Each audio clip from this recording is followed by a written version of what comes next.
The mate bond hit Maya like lightning at the exact moment the clock struck midnight. She'd been laughing at something her best friend Sarah had whispered when it happened. A sudden, overwhelming pull that made her gasp and stumble backward into the crowd of celebrating pack members. The sensation was electric, primal, and absolutely terrifying. Every nerve in her body screamed mine as her eyes locked across the bonfire with Alpha Damon's shocked silver gaze. 18 years of being the pack's only Wolfless member. And this was her birthday gift from the moon goddess? A cruel joke wrapped in fairy tale packaging. Maya! Damon's voice carried across the celebration grounds, deep and commanding. The entire Silverwood pack fell silent as he strode toward her, his powerful frame cutting through the crowd like a blade. Dance with me. It wasn't a request. Alphas didn't make requests. Maya's heart hammered against her ribs as Damon's warm hand closed around hers.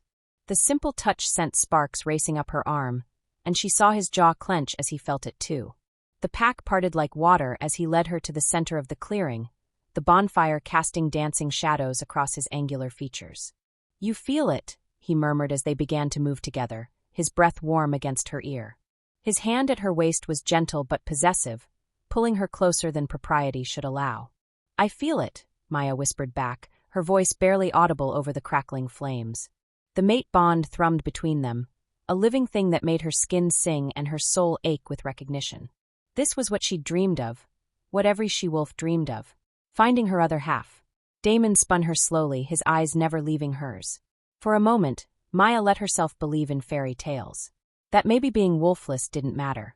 That maybe the moon goddess had made a mistake all those years ago, keeping her wolf dormant, but had finally set things right. Then she saw the exact moment Damon's face changed. The warmth in his silver eyes cooled to ice. His hands stiffened against her body.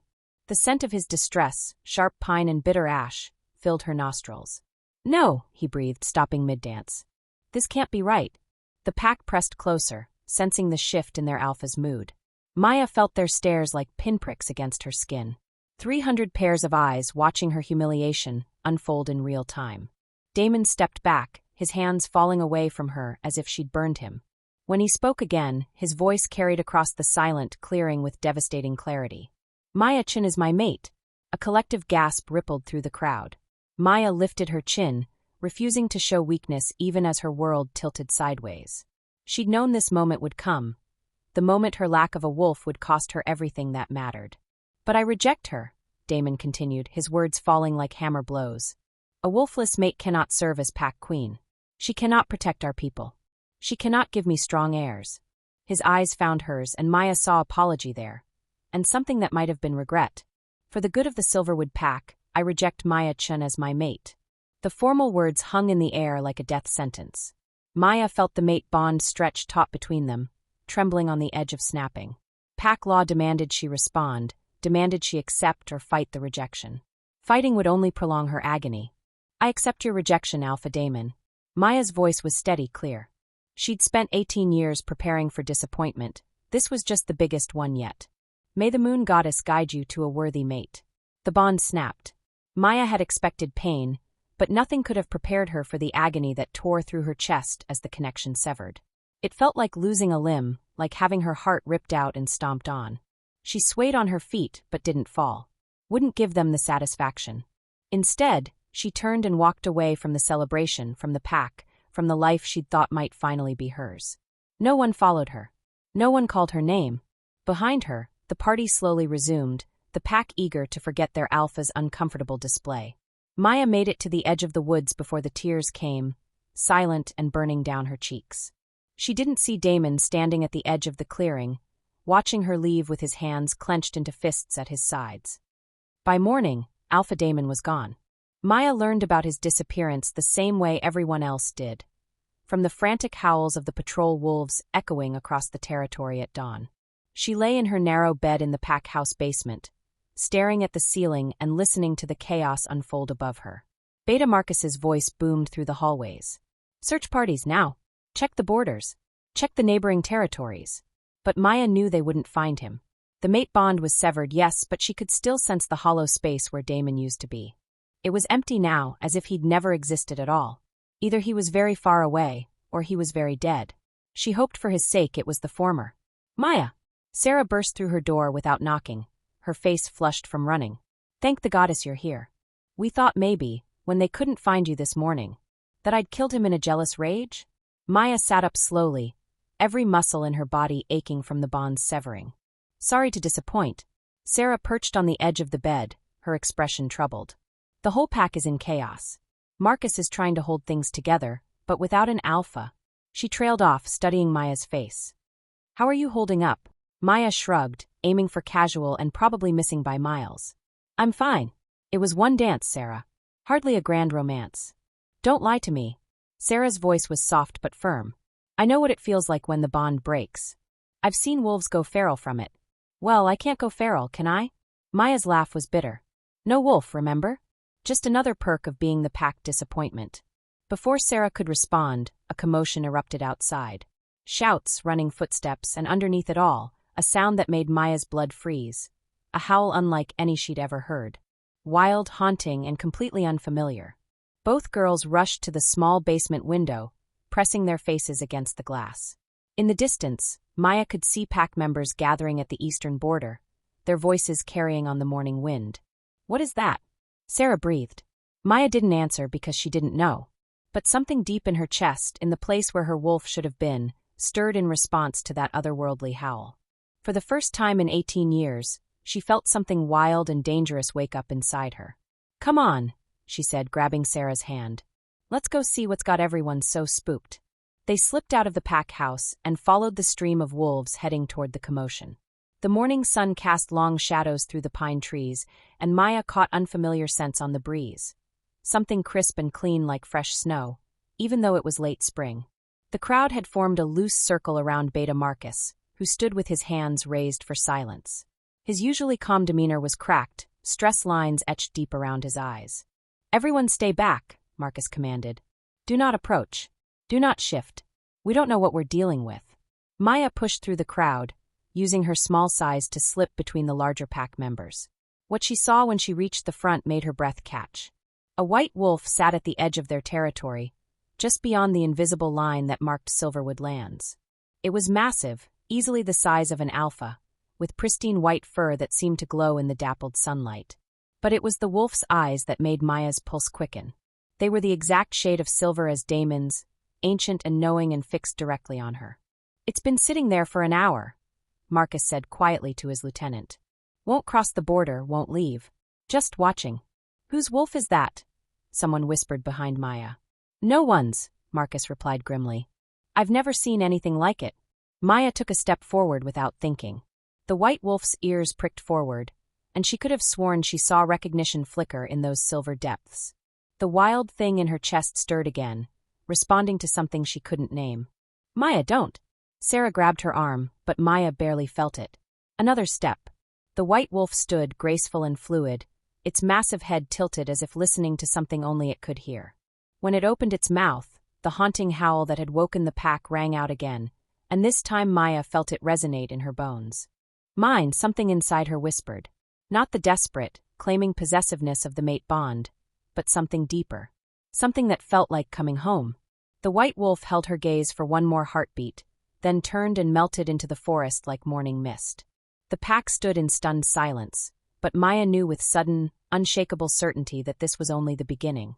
Whatever had started last night with Damon's rejection, whatever force had torn her mate bond apart and sent her alpha fleeing into the night, it wasn't finished with her yet. Wanting to see what would happen next? Subscribe to this channel to get to listen to more of our upcoming exciting stories. Click on the subscribe button now. Thank you. Chapter 2. 3 days without an alpha, and the Silverwood pack was hemorrhaging power like a wounded animal. Maya could feel it in the air as she walked through the pack house. The tension thick enough to choke on, the barely contained aggression of wolves without proper leadership. Fights broke out over minor slights.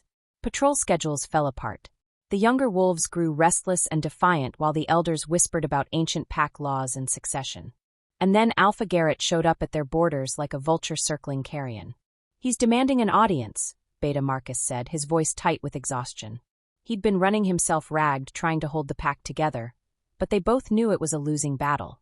Says he's here to discuss transition options for our pack members. Maya looked up from the accounting books she'd been reviewing. Someone had to keep track of pack finances, and apparently that someone was her. Transition options? Integration into his pack. He's claiming right of absorption since we have no alpha and no clear successor. Marcus rubbed his temples. Technically, he's within his rights under interpack law. Maya's stomach clenched. Absorption meant the end of Silverwood Pack as they knew it. Their territory would become Garrett's. Their wolves would become his subjects. Their way of life, their traditions, their very identity would disappear. What about the council vote for temporary leadership? Maya asked. Split down the middle. Half want to elect me as interim alpha. Half think we should accept Garrett's offer before he decides to just take what he wants by force. Marcus's laugh was bitter. His pack is 3 times our size, Maya. If it comes to a challenge, he didn't need to finish. They both knew Silverwood couldn't win a territorial dispute against the Ironwood Pack. Not without Damon. I need to find him, Maya said, closing the ledger with more force than necessary.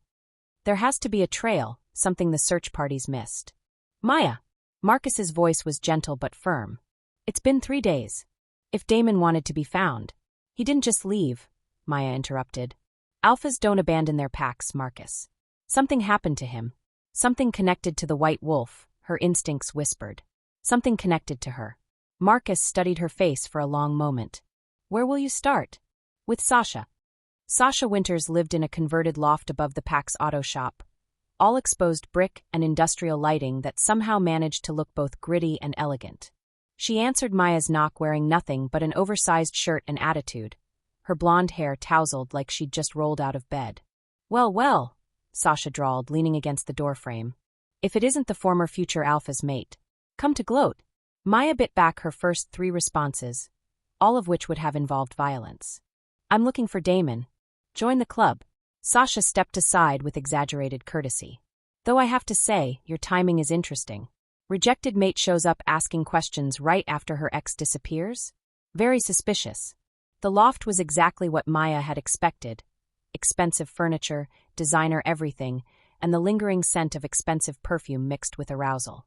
Clearly, Damon had wasted no time finding comfort after their rejection. When did you last see him? Maya asked, refusing to let the jealousy show. Sasha settled onto her leather couch with feline grace, making no effort to cover her legs. 2 nights ago. He came here after the council meeting, looking like hell warmed over. She paused, studying Maya with calculating green eyes. You know, he wouldn't shut up about you. Maya's pulse jumped. What did he say? That he'd made the right choice. That the pack needed a strong Luna, not some wolfless girl playing dress-up. Sasha's smile was sharp as glass. But funny thing, he couldn't seem to convince himself. Kept pacing, muttering about moon goddess gifts and fate. Did he say where he was going? Nowhere specific. Just kept talking about needing to think, needing space to figure things out. Sasha leaned forward, her expression suddenly serious. Look, I may not like you, but I'm not stupid. Damon's disappearance is bad for all of us. If you really think you can find him, I can find him, Maya said with more confidence than she felt. Then you'd better hurry. Because Garrett's not the patient type, and Marcus can only hold him off for so long. Maya spent the rest of the day following cold trails. She checked Damon's apartment, untouched since the night of her birthday. She spoke to the patrol wolves who'd been on duty when he vanished. They'd seen nothing, heard nothing, scented nothing unusual. She even visited the pack's elderly seer, Elder Ruth, who took one look at Maya's face and shook her head sadly. Some paths are hidden even from these old eyes, child, Ruth said. But I will tell you this, the moon goddess rarely makes mistakes. What feels like an ending is often just a beginning in disguise. Cryptic as always. Maya left the elder's cottage feeling more frustrated than when she'd arrived. The sun was setting when she finally gave up and headed into the forest, needing space to think. The woods had always been her refuge, the one place where being wolfless didn't matter.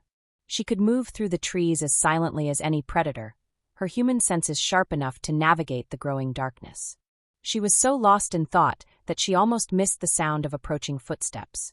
Not the careful, measured steps of a fellow pack member, but the heavy, aggressive gait of wolves looking for trouble. Maya pressed herself against the trunk of a massive oak, her heart hammering as 3 figures emerged from the shadows. Tyler, Garrett's son, flanked by 2 of his father's enforcers. All 3 were in human form, but their eyes glowed with the light of their wolves. Well, look what we found, Tyler said, his voice carrying the same arrogant drawl as his father's. The little wolfless girl, all alone in the big scary forest. Maya straightened, refusing to show fear. This is Silverwood territory, Tyler. You're trespassing. Not for much longer. Tyler stepped closer, and Maya caught the scent of his intentions, violence and cruel amusement. My father's going to absorb your pathetic pack whether you like it or not.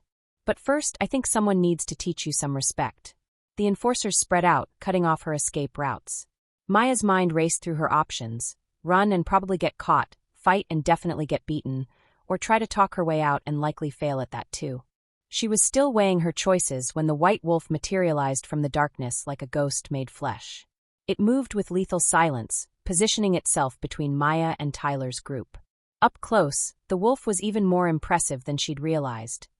Easily 7 feet from nose to tail, with muscle that rippled beneath pristine white fur.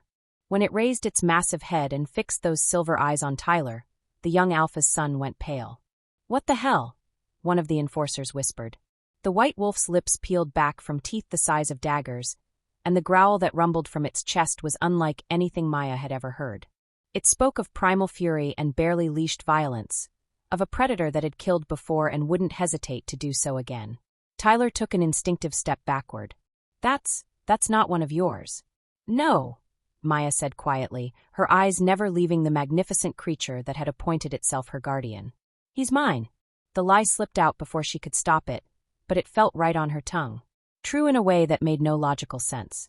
The white wolf glanced back at her, and Maya could have sworn she saw approval in those ancient silver eyes before it returned its attention to the intruders. "Impossible," Tyler snarled, but his voice shook. "You don't have a wolf. You can't have a bonded partner." "Apparently I can." Maya stepped forward, placing her hand on the white wolf's flank. The fur was impossibly soft, and warmth radiated through her palm where they touched. "And he doesn't like trespassers." The white wolf took a deliberate step toward Tyler, its massive head lowered in an unmistakably aggressive posture. The 3 ironwood wolves scrambled backward, their bravado evaporating in the face of raw, undiluted power. "This isn't over," Tyler called as they retreated into the shadows. "My father will hear about this." "I'm counting on it," Maya called back, surprising herself with the steel in her voice. She waited until the sound of their footsteps faded completely before turning to face her unlikely savior. The white wolf was watching her with an expression that was disturbingly human, intelligent, curious, and somehow amused. "Thank you," Maya said softly, unsure if the creature could understand her. "I don't know why you helped me, but—" The wolf moved closer, close enough that Maya could feel its breath warm against her face. Slowly, carefully, it lowered its massive head and pressed its forehead against hers in a gesture so gentle it brought tears to her eyes. For just a moment, Maya felt a flicker of something impossible. A connection that felt familiar and foreign all at once. Not the mate bond she'd briefly shared with Damon, but something older, deeper, more primal. Then the wolf stepped back and melted into the forest as silently as it had appeared, leaving Maya alone with her racing heart and a dozen unanswered questions. Maya was still thinking about silver eyes and impossible connections when she walked into the pack house common room and found it full of arguing wolves. The debate over leadership had clearly reached a boiling point, with voices raised and tempers flaring. "We can't wait any longer," Elena Morrison was saying, her usually composed demeanor cracked with stress. "Garrett's given us until tomorrow night to make a decision." "What decision?" Marcus shot back. "Roll over and show our bellies? Let him absorb us like we're some weak pack of rogues. Better than watching our children suffer through a territorial war we can't win," Elena snapped. Maya cleared her throat, and the room fell silent. 30 pairs of eyes turned toward her, some curious, some pitying, most dismissive. The wolfless girl who'd been rejected by their alpha, and then lost him entirely. "I have a proposal," Maya said, her voice carrying clearly through the sudden quiet. Marcus frowned. "Maya, this isn't the time." "Actually, it's exactly the time." Maya moved to the center of the room, feeling the weight of their stares but refusing to be intimidated. She'd spent her whole life being underestimated. Tonight, she was going to use that to her advantage. "You're debating leadership," she continued, "but you're missing the obvious solution. Pack law states that in the absence of an alpha, leadership can pass to the alpha's mate." Several wolves snorted with derisive laughter. "His rejected mate," someone called out. "Don't be ridiculous." "Rejected, yes," Maya said calmly. "But the mate bond existed. It was recognized by the pack before it was severed. And more importantly," she paused, letting the silence stretch until every wolf in the room was hanging on her words. I'm not as powerless as you think. She opened the door and called softly into the darkness. Come. The white wolf padded into the room like it owned the place, its silver eyes scanning the assembled pack with regal disdain. The common room erupted into chaos, gasps, shouts, the sound of chairs scraping as wolves scrambled backward. Moon goddess, someone whispered. What is that thing? That, Maya said, resting her hand on the wolf's shoulder with a confidence she didn't entirely feel, is why Garrett and his son ran with their tails between their legs an hour ago. The lie came easily, built on a foundation of truth. Tyler had run. The white wolf had been the reason. The details of the encounter were hers to shape. Marcus stepped forward, his beta instincts warring with disbelief. Maya, what are you talking about? You don't have a wolf. Don't I? Maya met his gaze steadily. Maybe I never shifted because my wolf was different. Separate. Waiting for the right moment to reveal itself.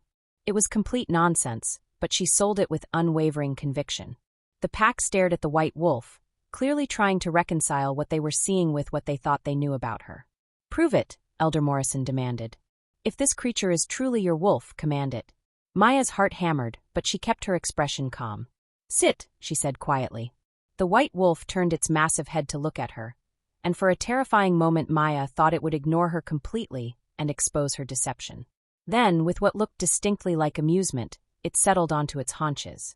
The room fell silent except for the sound of collective breathing. Garrett will be here tomorrow to discuss terms, Maya continued, her voice gaining strength. But he won't be negotiating with a weakened pack begging for mercy.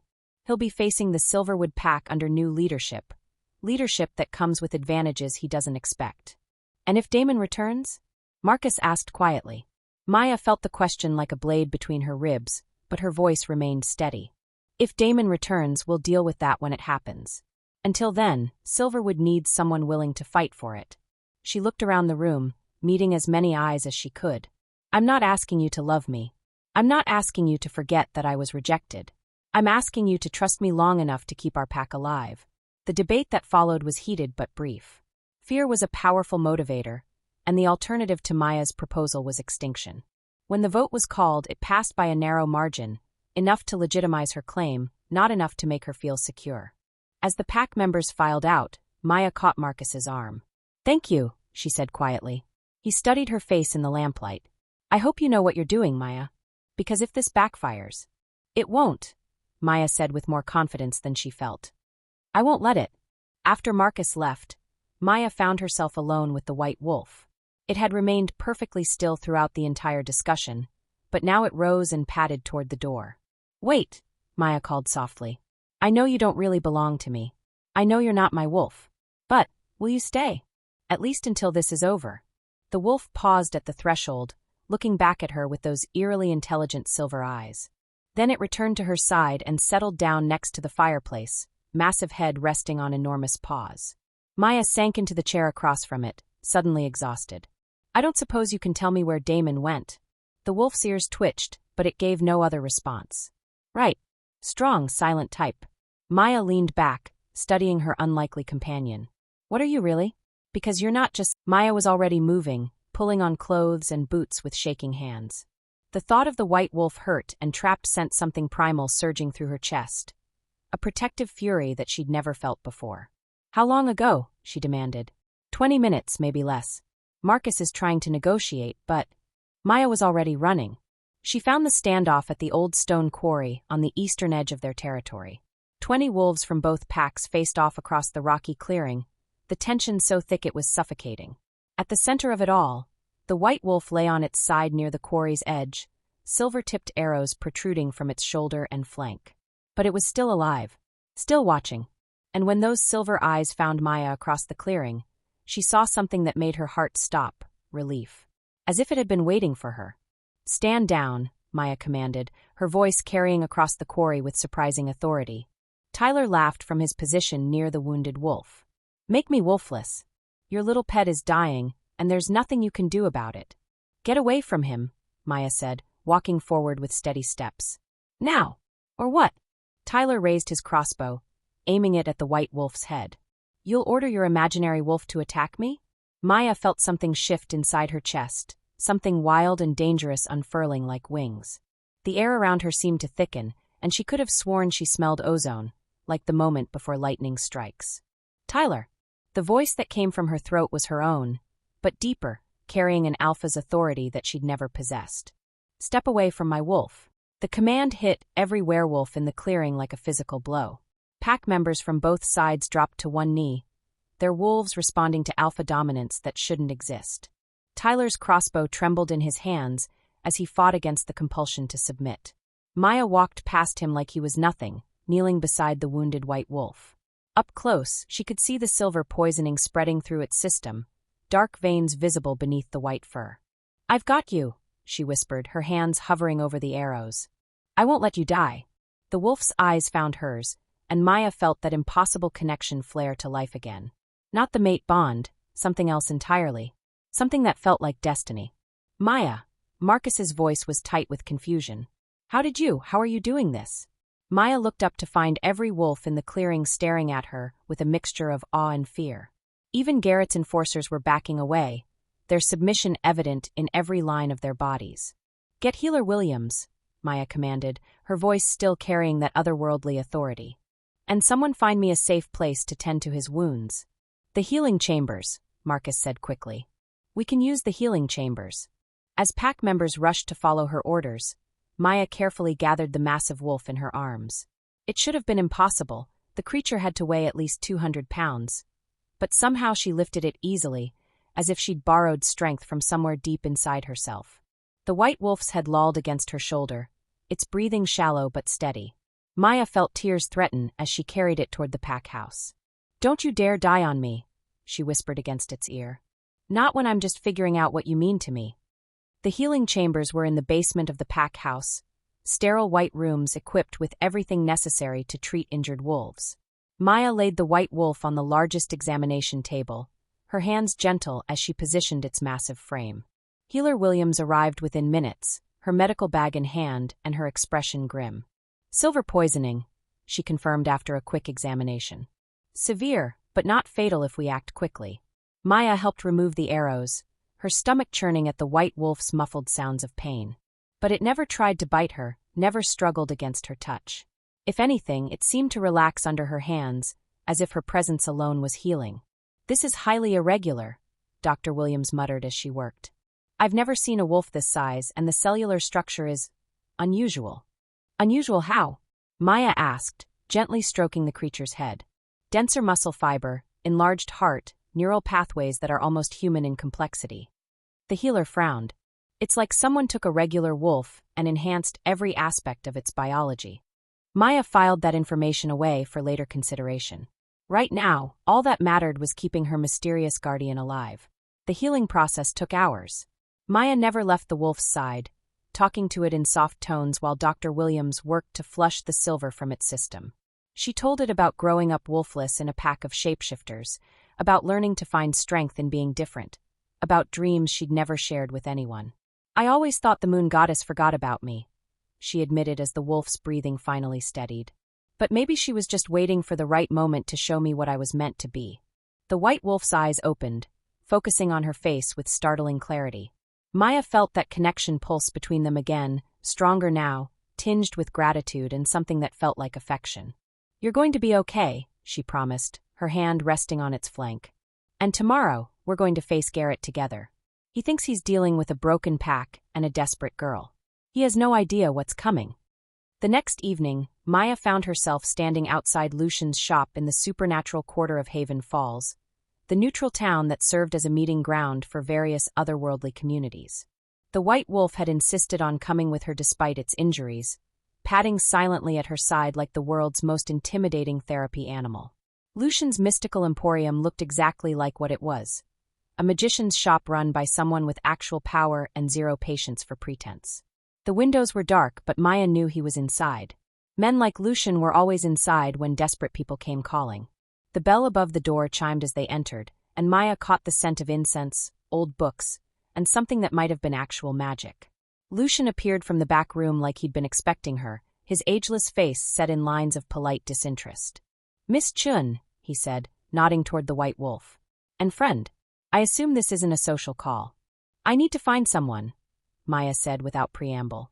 I'll pay whatever you ask. Lucian's smile was thin as paper. Ah, the missing alpha, I presume. I'm afraid you've come to the wrong place. You grant wishes. Everyone knows that. Maya stepped closer to his counter, her desperation bleeding through her careful composure. I need a wish to find Damon and bring him home. I grant bargains, Miss Chen. Exchanges. And I'm very particular about what I'm willing to trade. Lucian's dark eyes flickered to the white wolf, and his expression shifted slightly. Besides, some people choose to disappear for good reason. Perhaps your alpha doesn't want to be found. The pack is falling apart without him, Maya pressed. Garrett's trying to absorb us. People will suffer if... People always suffer, Lucian interrupted. The question is whether they suffer as themselves or as someone else's subjects. He studied her face with uncomfortable intensity. You want my advice, Miss Chen? Stop looking for a man who clearly doesn't want to be found. Start looking for the strength you already possess. Maya felt the white wolf shift beside her, its massive body tense with some emotion she couldn't identify. You won't help me? I won't enable your self-destruction, Lucian corrected. There are forces at work here that you don't understand, powers that have been dormant for longer than you can imagine. Sometimes the kindest thing a magician can do is say no.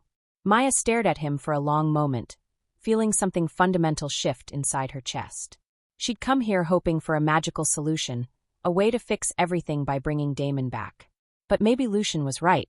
Maybe she was looking for salvation in the wrong place. Fine, she said finally. Keep your wishes. She turned to leave, but Lucian's voice stopped her at the door. Miss Chen, the white wolf isn't what you think it is. But then again, neither are you.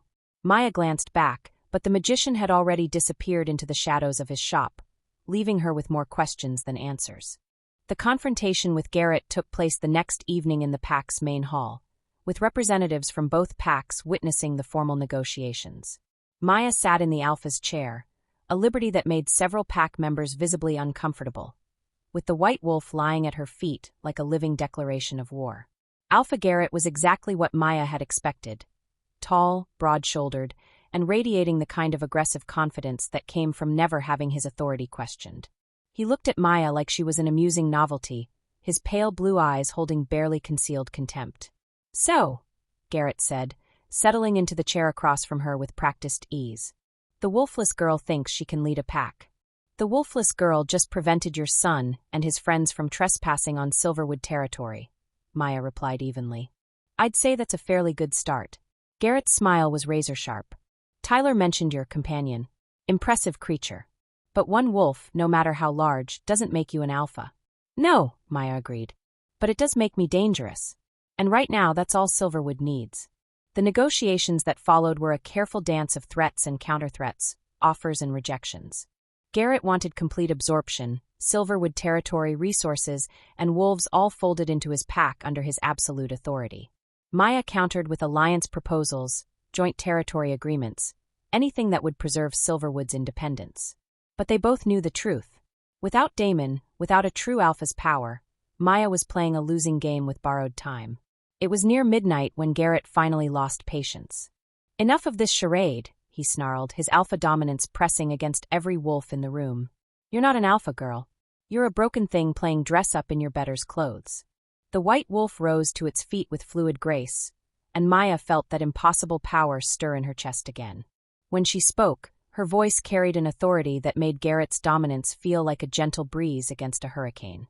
I am the leader of the Silverwood pack, she said, rising from the alpha's chair. My wolf and I have claimed this territory and these people. If you want to challenge that claim, Alpha Garrett, then issue a formal challenge and we'll settle this the old way. Garrett's face went pale. A formal challenge meant single combat between alphas, a fight to the death that would determine pack leadership. It was an ancient law, rarely invoked in modern times but still binding. You can't be serious, Garrett said, but his voice lacked its earlier confidence. You don't have the authority to issue or accept challenges. I have a pack who acknowledges my leadership and a wolf capable of backing up my words, Maya replied. That's all the authority I need. She stepped forward, and the white wolf moved with her, its massive presence filling the room with predatory tension. So what's it going to be, Alpha Garrett? Do you accept my terms for alliance, or do we settle this with blood? The silence stretched between them like a drawn bowstring. Finally, Garrett stood, his movements carefully controlled. "I'll consider your proposal," he said, the words clearly bitter in his mouth. "But don't mistake this for weakness, Miss Chin. If your missing alpha doesn't return soon, if your pack shows any sign of instability, I'll be back. And next time, I won't be so generous." After Garrett and his entourage left, Maya collapsed into the alpha's chair, her borrowed strength finally deserting her. The white wolf immediately moved to her side, pressing its warm bulk against her legs in what felt like comfort. "I have no idea what I'm doing," Maya admitted to the empty room. "But at least I bought us some time." The wolf looked up at her with those knowing silver eyes, and Maya could have sworn she saw approval there. Maybe even pride. Marcus appeared in the doorway, his expression unreadable. "The pack is settled for the night. Guards are posted, patrols are running." He paused, studying Maya and her companion. "You realize what you've committed yourself to, don't you? If word spreads that Silverwood has a new alpha, other packs will come to test your strength. Challenges, territorial disputes, dominance games you can't even imagine." Maya nodded, understanding the weight of what she'd taken on. "I'll handle it. With help, I hope." Marcus's gaze flickered to the white wolf. "Whatever that creature is, wherever it came from, you're going to need all the allies you can get." After Marcus left, Maya found herself alone with her thoughts and her mysterious guardian. She'd claimed leadership of a pack that barely tolerated her, made enemies of wolves who could crush her without effort, and committed herself to a role she had no training for. But as she sat there in the alpha's chair, watching the white wolf sleep peacefully by the dying fire, Maya felt something she'd never experienced before. A sense of rightness. Of being exactly where she was meant to be. Tomorrow would bring new challenges, new threats, new tests of the authority she'd claimed through sheer audacity and borrowed power. But tonight, for the first time in her life, Maya Chin felt like she belonged. The white wolf's ear twitched in its sleep, and Maya could have sworn she heard a sound that was almost like a contented sigh. Outside, the moon hung full and bright over Silverwood territory that was now hers to protect. Whatever came next, whatever the white wolf really was, whatever had happened to Damon, Maya would face it as the leader she'd claimed to be. She'd find a way to be worthy of the trust her pack had placed in her, even if that trust was born more from desperation than confidence. The Wolfless girl was dead. In her place sat someone new, someone stronger, more dangerous, more determined than Maya had ever dreamed she could be. And if the moon goddess had a sense of humor about such things, she was probably laughing herself sick at the cosmic joke of it all. Wanting to see what would happen next? Subscribe to this channel to get to listen to more of our upcoming exciting stories. Click on the subscribe button now. Thank you. Chapter 3. 2 weeks into her accidental reign as Silverwood's alpha, Maya had learned 3 fundamental truths about leadership. It was exhausting, it was thankless, and it was absolutely addictive. She stood at the window of what had once been Damon's office, watching the morning patrol return from their circuit of the territory. Bryce Harrison, Damon's former beta, led the group with military precision, his dark hair gleaming in the early sunlight. He'd been invaluable these past 2 weeks, a steady, calming presence who somehow managed to make Maya's unconventional leadership style work. "The northern border is secure," Bryce reported as he entered the office, not bothering to knock. They'd moved past such formalities after the first week of crisis management. "No sign of Ironwood scouts, but they're definitely watching us." Maya nodded without turning from the window. "What about the supply routes?" "Open and flowing. The Henderson pack confirmed they'll honor our existing trade agreements regardless of the leadership change." Bryce moved to stand beside her, following her gaze to where the white wolf lay beneath the ancient oak that dominated the pack house grounds. "He's been there all morning, just watching the house." The white wolf had become a constant presence since the night Maya had claimed leadership. It slept outside her door, followed her to pack meetings, and positioned itself between her and potential threats with unwavering dedication. The pack had grown accustomed to its presence, but Maya could feel their unease growing stronger each day. "They're starting to talk," Bryce said quietly, confirming her suspicions. "About what?" Maya asked, though she already knew. "About whether it's natural for someone to be that attached to a wild animal. About what kind of alpha bonds with a creature instead of her own kind." Bryce's reflection appeared in the glass beside hers, his brown eyes troubled. "Some of them think you're using magic to control it. Others think it's controlling you." Maya finally turned to face him, noting the careful neutrality in his expression. "And what do you think?" "I think you've kept this pack together when everyone else wanted to give up," Bryce said simply. I think you've made decisions that protected our people and preserved our independence. If you want to adopt every wolf in the forest, that's your business." It was a diplomatic answer, but Maya heard the underlying concern. Bryce was loyal, but he was also practical. If her attachment to the white wolf became a liability, he'd tell her so. "There's something else," Bryce continued. "Elder Morrison wants to speak with you about the succession laws. Apparently, there are some complications with your current status." Maya's stomach tightened. She'd been dreading this conversation. What kind of complications? The kind that involve ancient pack law and legitimacy questions. Bryce's expression was apologetic but firm. "Maya, you've done an incredible job holding things together, but officially you're still just a temporary leader. If another alpha challenges your claim, they'll win because I don't actually have the authority to accept challenges," Maya finished. I know. She'd been living on borrowed time since the moment she'd sat in the alpha's chair. Sooner or later, someone would call her bluff, and when they did, Silverwood would fall apart. "There might be options," Bryce said carefully. "Bloodline succession, appointed leadership, even adopted alpha status if the right ceremonies are performed. But we'd need—" A commotion outside cut him off. Raised voices, running footsteps, and underneath it all, a sound that made Maya's blood freeze, the white wolf's distressed howl. They rushed outside to find pack members gathered around the oak tree, their faces tight with fear and confusion. The white wolf was gone, but the massive gouges in the tree trunk told a story of violence and struggle. "What happened?" Maya demanded. "We don't know," Sarah said, her voice shaking. "One minute he was lying there peacefully. The next he was attacking the tree like something was trying to kill him. Then he just ran." Maya stared at the claw marks, her heart hammering. They were too deep, too savage. Not the work of an animal defending itself, but something fighting against invisible chains. "Which direction?" she asked. "North," one of the patrol wolves said. "Toward the old forest." Maya was already moving, but Bryce caught her arm. "Maya, wait. You can't just chase after it. What if it's gone feral? What if it's dangerous?" "Then I'll deal with it," Maya said, shaking him off. "He's my responsibility." She grabbed her hunting gear from the pack house. A compound bow, silver-tipped arrows, and the knife her grandfather had given her before he died. If the white wolf had truly gone feral, she might need to put it down before it hurt someone. The thought made her chest ache, but pack leaders made hard choices. That was the job. Tracking the white wolf through the dense forest should have been impossible. It was too skilled, too intelligent, too careful to leave obvious signs. But Maya had learned to hunt from her human grandfather, a man who'd spent 70 years reading the language of the woods. She found traces that any werewolf would miss. A bent branch here, a paw print in soft earth there, the faint lingering scent of pine and something wilder. The trail led deep into the old-growth forest, past territories that hadn't been claimed by any pack in living memory. Ancient trees towered overhead, their canopy so thick that noon felt like twilight. Maya moved carefully, every sense alert, her bow ready. She found the white wolf in a clearing dominated by a circle of standing stones that predated the pack territories by centuries. It paced between the stones like a caged animal, its movements agitated and desperate.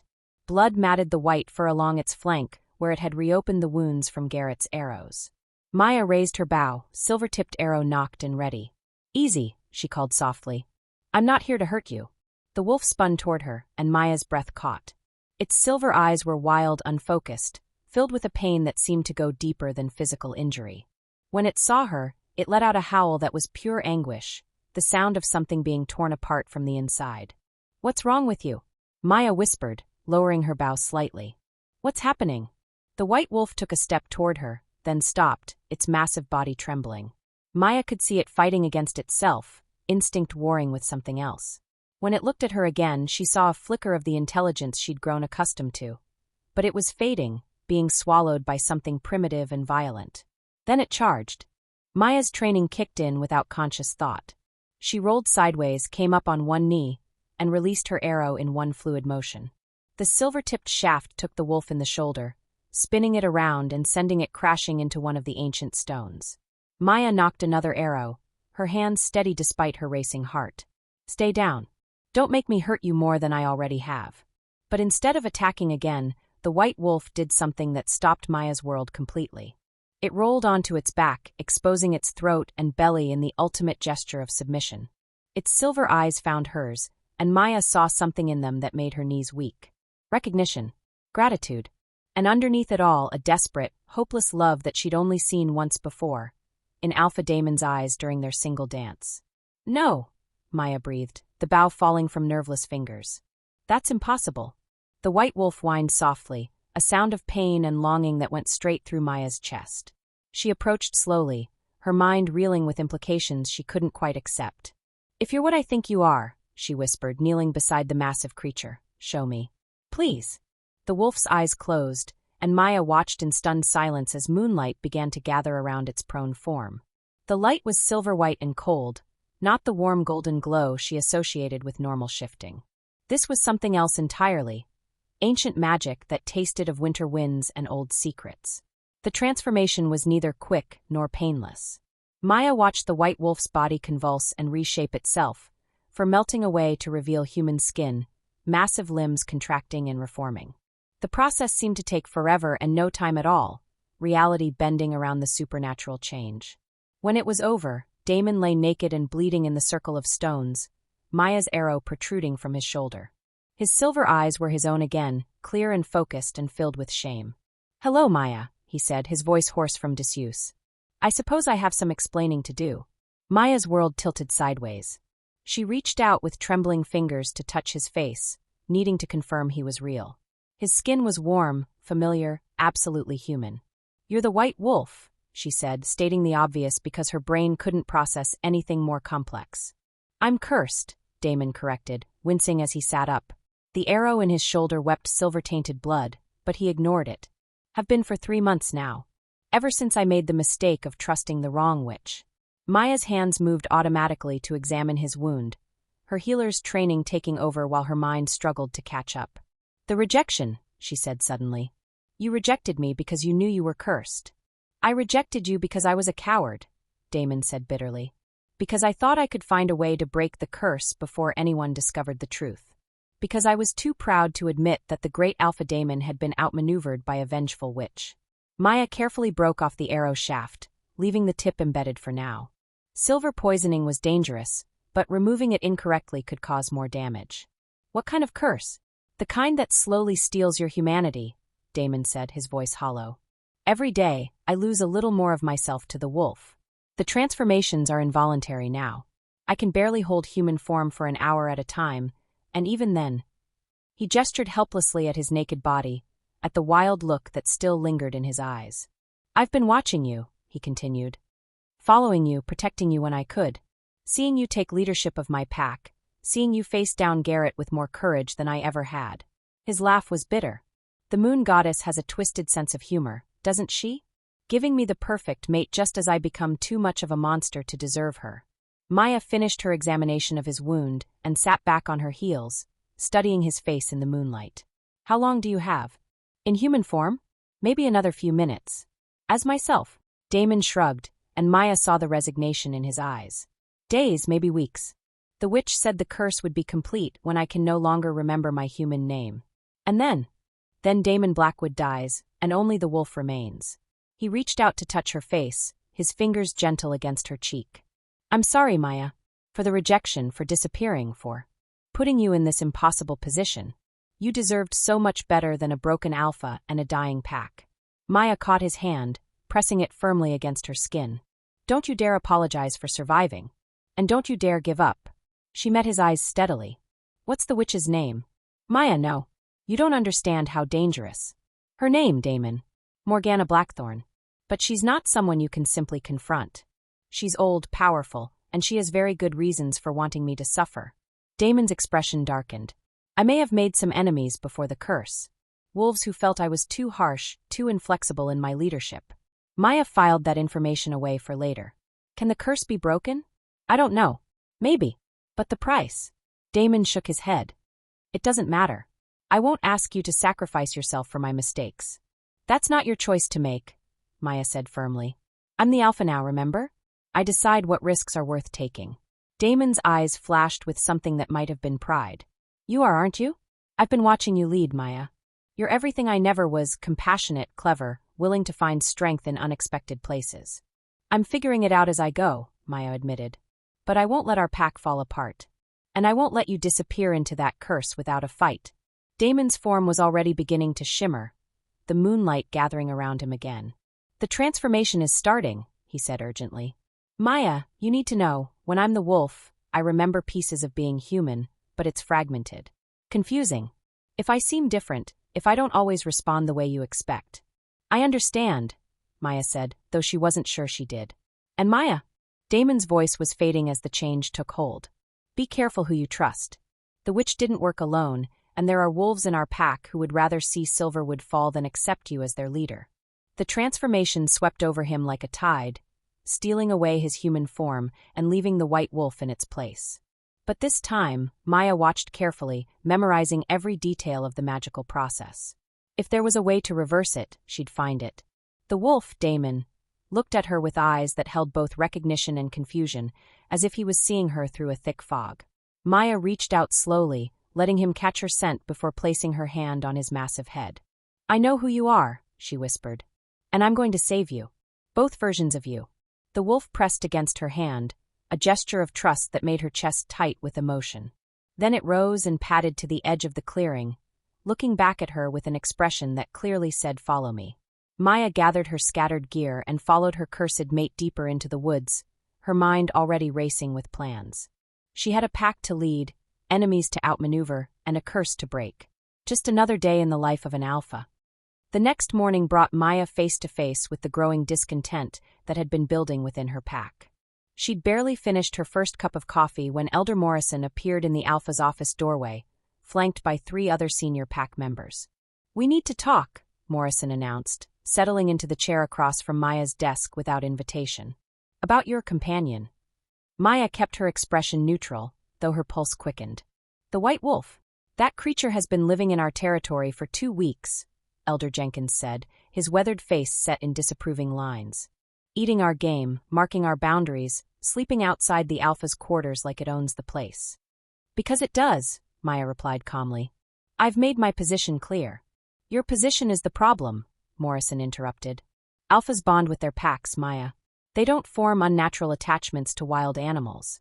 Define unnatural, Maya said, her voice carrying just enough edge to remind them who they were speaking to. The elders exchanged glances, clearly uncomfortable with her tone but too committed to their cause to back down. There are stories, Elder Martinez said carefully. Old stories about wolves who consort with dark magic, who bind their souls to creatures that shouldn't exist. Are you accusing me of witchcraft? Maya asked, genuine curiosity in her voice. We're expressing concern, Morrison said quickly. About your judgment, your priorities, your attachment to something that isn't pack. Maya leaned back in her chair, studying their faces. These were good wolves, loyal wolves, who were genuinely worried about their pack's future. They deserved honesty, but the truth about Damon's curse would destroy what little stability she'd managed to build. The white wolf has protected this pack, she said finally. It's proven its loyalty more than once. As long as it continues to do so, it has my protection. And if it turns on us? Jenkins demanded. If your judgment proves flawed? Then I'll deal with the consequences, Maya said firmly. But until that happens, this discussion is over. The elders left with obvious reluctance, but they left. Maya waited until their footsteps faded before allowing herself to slump forward, her head in her hands. She was walking a tightrope with no safety net, and the ground below was looking more dangerous every day. A soft knock interrupted her brooding. Bryce entered without waiting for permission, his expression grim. Let me guess, Maya said. More complaints about my unusual pet? Worse. Bryce closed the door behind him and activated the privacy wards Damon had installed around the office. I've been doing some digging into the night Damon disappeared, talking to patrol wolves, checking security footage, following up on inconsistencies. Maya's attention sharpened. What did you find? Nothing about where Damon went. But I found something else. Bryce pulled out his tablet, swiping to a series of timestamps and patrol reports. Look at these dates. Every incident of unusual wolf behavior, every report of strange scents or sounds in our territory, they all started 3 months ago. Maya studied the data, her mind racing. 3 months ago was when Damon had said the curse began. There's more, Bryce continued. I checked with contacts in neighboring packs. 3 months ago, Alpha Richardson of the Moonstone Pack disappeared for 2 weeks. Alpha Torres of Ravenclaw went missing for 10 days. Both came back different. Distracted, secretive, dealing with internal pack matters they wouldn't discuss. You think they were cursed too? I think something is systematically targeting alpha wolves, Bryce said grimly. And I think our white wolf friend might be connected to it. Maya felt a chill run down her spine. Connected how? Think about it, Maya. A mysterious creature appears right after our alpha vanishes? It's exactly the right size to be a shifted alpha, exactly the right build. And it's shown intelligence that goes way beyond normal wolf behavior. You think the white wolf killed Damon and took his place, Maya said slowly. I think the white wolf is what's left of our missing alphas, Bryce corrected. All of them. Somehow combined or merged or... He shook his head. I don't know the mechanics, but the timeline fits. The behavior fits. Maya's mind reeled. If Bryce was right, if the white wolf was some kind of composite creature made from cursed alphas, then Damon might still be in there somewhere. Trapped, lost, but not dead. What do you want me to do? She asked. Let me handle this, Bryce said urgently. You're too close to think clearly. Let me track it down, get some answers. No. Maya stood, her decision made. This is my responsibility. My choice. My mess to clean up. Maya. That's an order, Bryce. Maya's voice carried alpha authority, and she saw him struggle against the compulsion to obey. I'll handle the white wolf. You handle the pack. She was out the door before he could argue further, her hunting gear slung across her shoulders and determination burning in her chest. If the white wolf was connected to Damon's disappearance, if it held answers or threats or some combination of both, she would face it herself. The hunt was on. Maya had been tracking for 3 hours when she realized she was being led. The trail was too convenient, too clear. Broken branches at exactly the right height to catch her attention, paw prints perfectly preserved in patches of soft earth, scent markers that practically screamed this way. The white wolf wanted her to follow. The question was why? She found her answer in a moonlit meadow deep in the heart of the old forest. The white wolf waited in the center of the clearing, its massive form outlined in silver light. But this time, something was different. It wasn't moving with the fluid grace she'd grown accustomed to. Instead, it seemed to be fighting against itself, muscles bunching and relaxing in random patterns, head shaking as if trying to clear away cobwebs. Maya stepped into the clearing with her bow raised, arrow nocked but not yet drawn. I know what you are, she called across the distance between them. I know you're not just a wolf.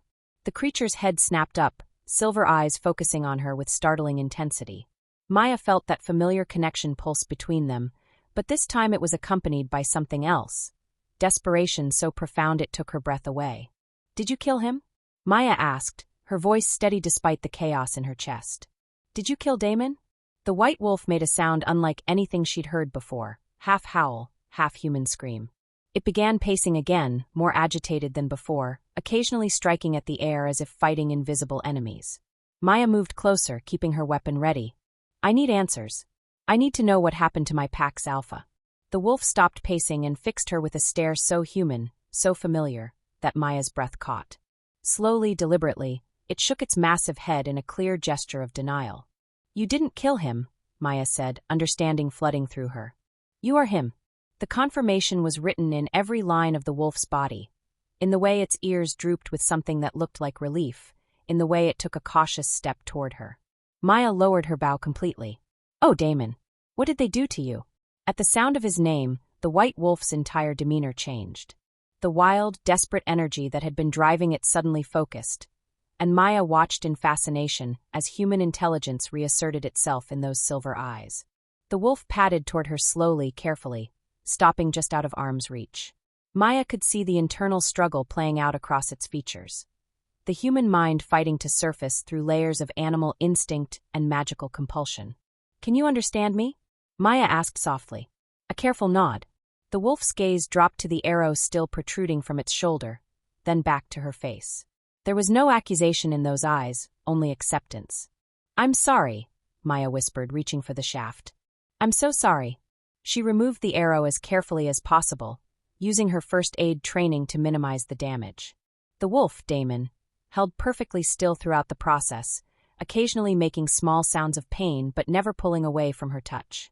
You've been protecting me, Maya said as she bandaged the wound with strips torn from her shirt. Following me, keeping me safe. Even like this, even cursed, you've been trying to take care of me. The wolf pressed its forehead against her shoulder, and Maya felt tears threaten. Here was the mate bond she'd thought was severed, still present, but twisted into something unrecognizable. Damon's love for her, his need to protect her, had survived even the curse that stole his humanity. "The pack thinks I'm going crazy," Maya continued, her hands gentle in the wolf's thick fur. "They think I'm too attached to a wild animal. If they knew the truth." The wolf pulled back to look at her, and Maya saw understanding in its eyes. The truth would destroy Silverwood's fragile stability. A cursed alpha was almost as bad as no alpha at all. "We have to find a way to break this," Maya said firmly. "There has to be something, some weakness in the magic, some loophole we can exploit."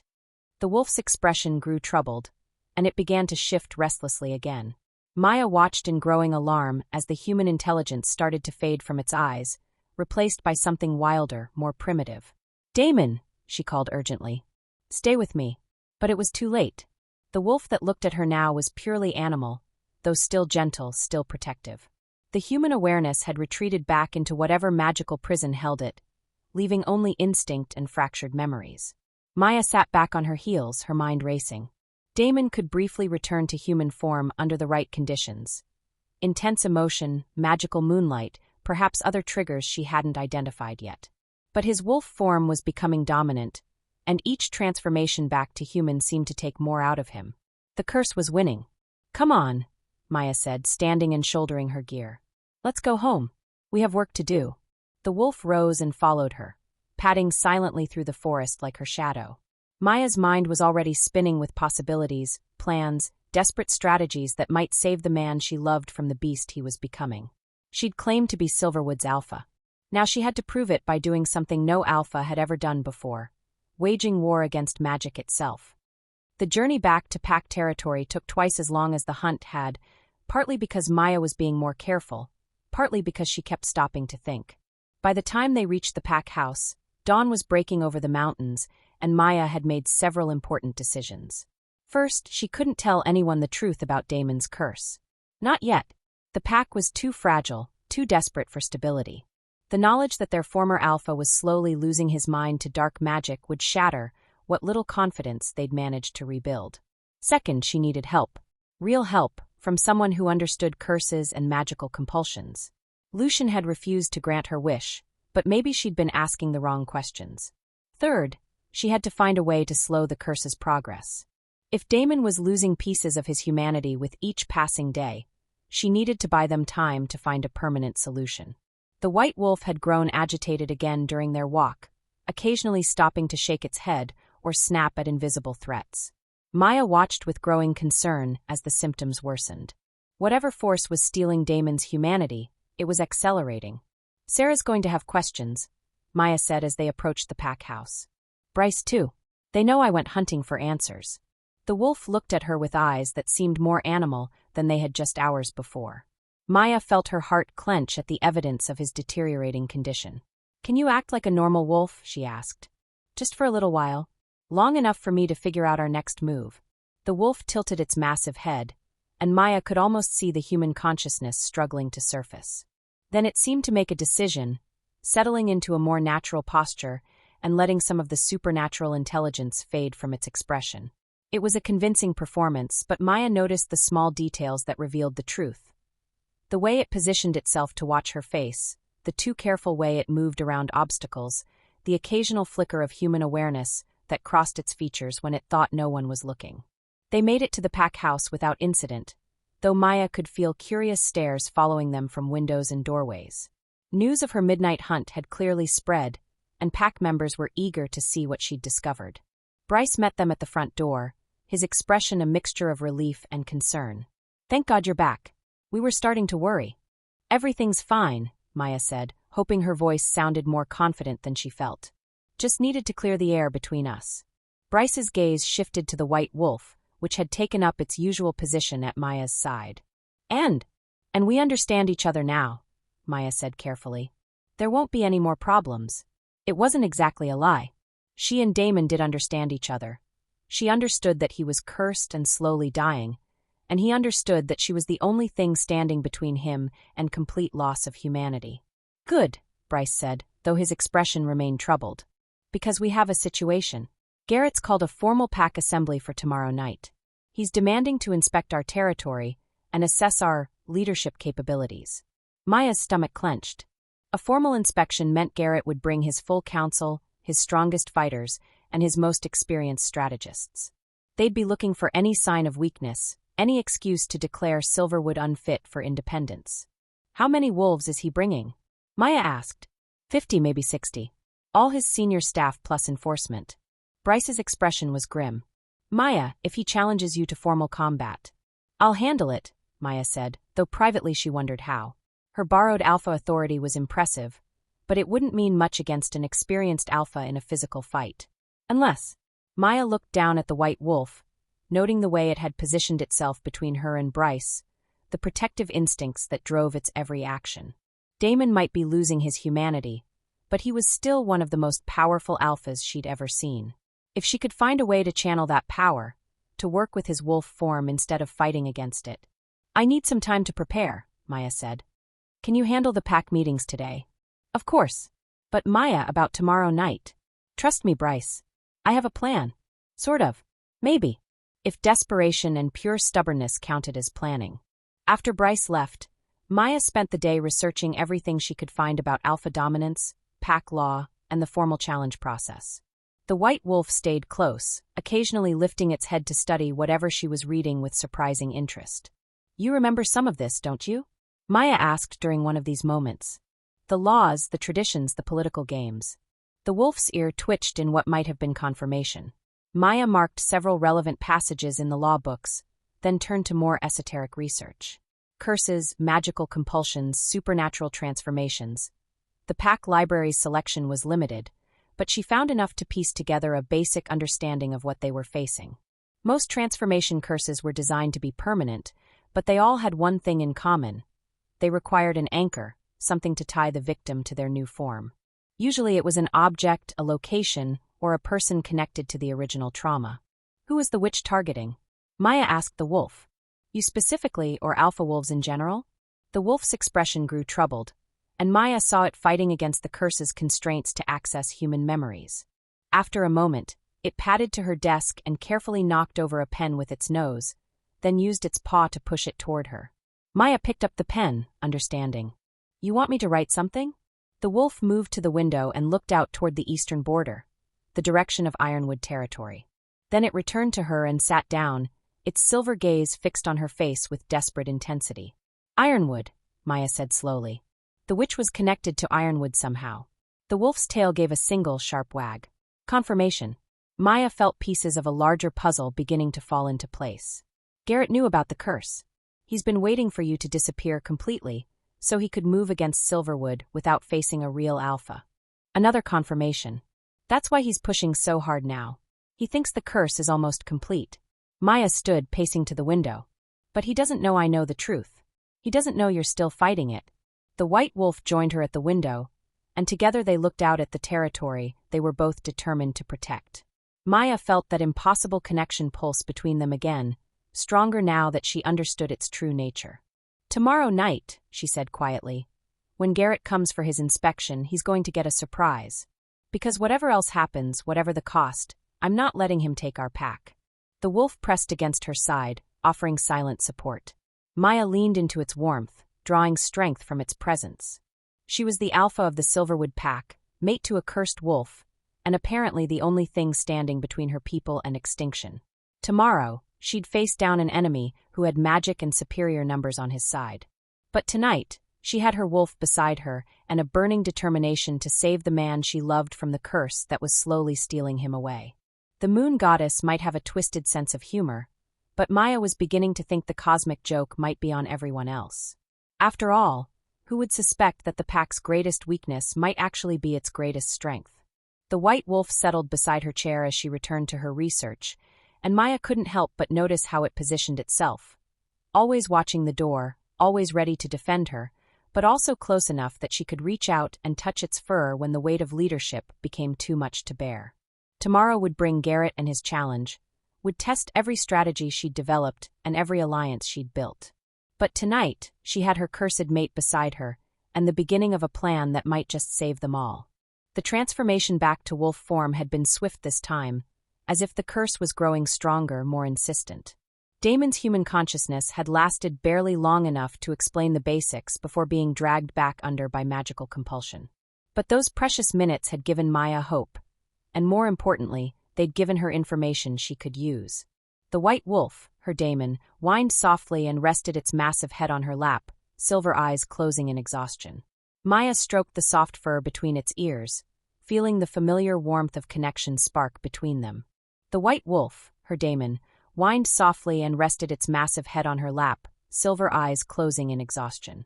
Maya stroked the soft fur between its ears, feeling the familiar warmth of connection spark between them. "Sleep," she whispered. "Tomorrow we fight back." If you're still listening to this story up to this point, why don't you subscribe to this channel to continue getting impactful daily stories like this? We would be most grateful if you can do that to help boost this video to reach everyone. Thank you. Chapter 4. Maya woke to the sound of screaming. She bolted upright in the alpha's chair where she'd fallen asleep, her hand instinctively reaching for the white wolf that should have been beside her. But the space was empty, and the screams were coming from somewhere deep in the pack house. Maya grabbed her robe and ran toward the sound, her bare feet slapping against the hardwood floors.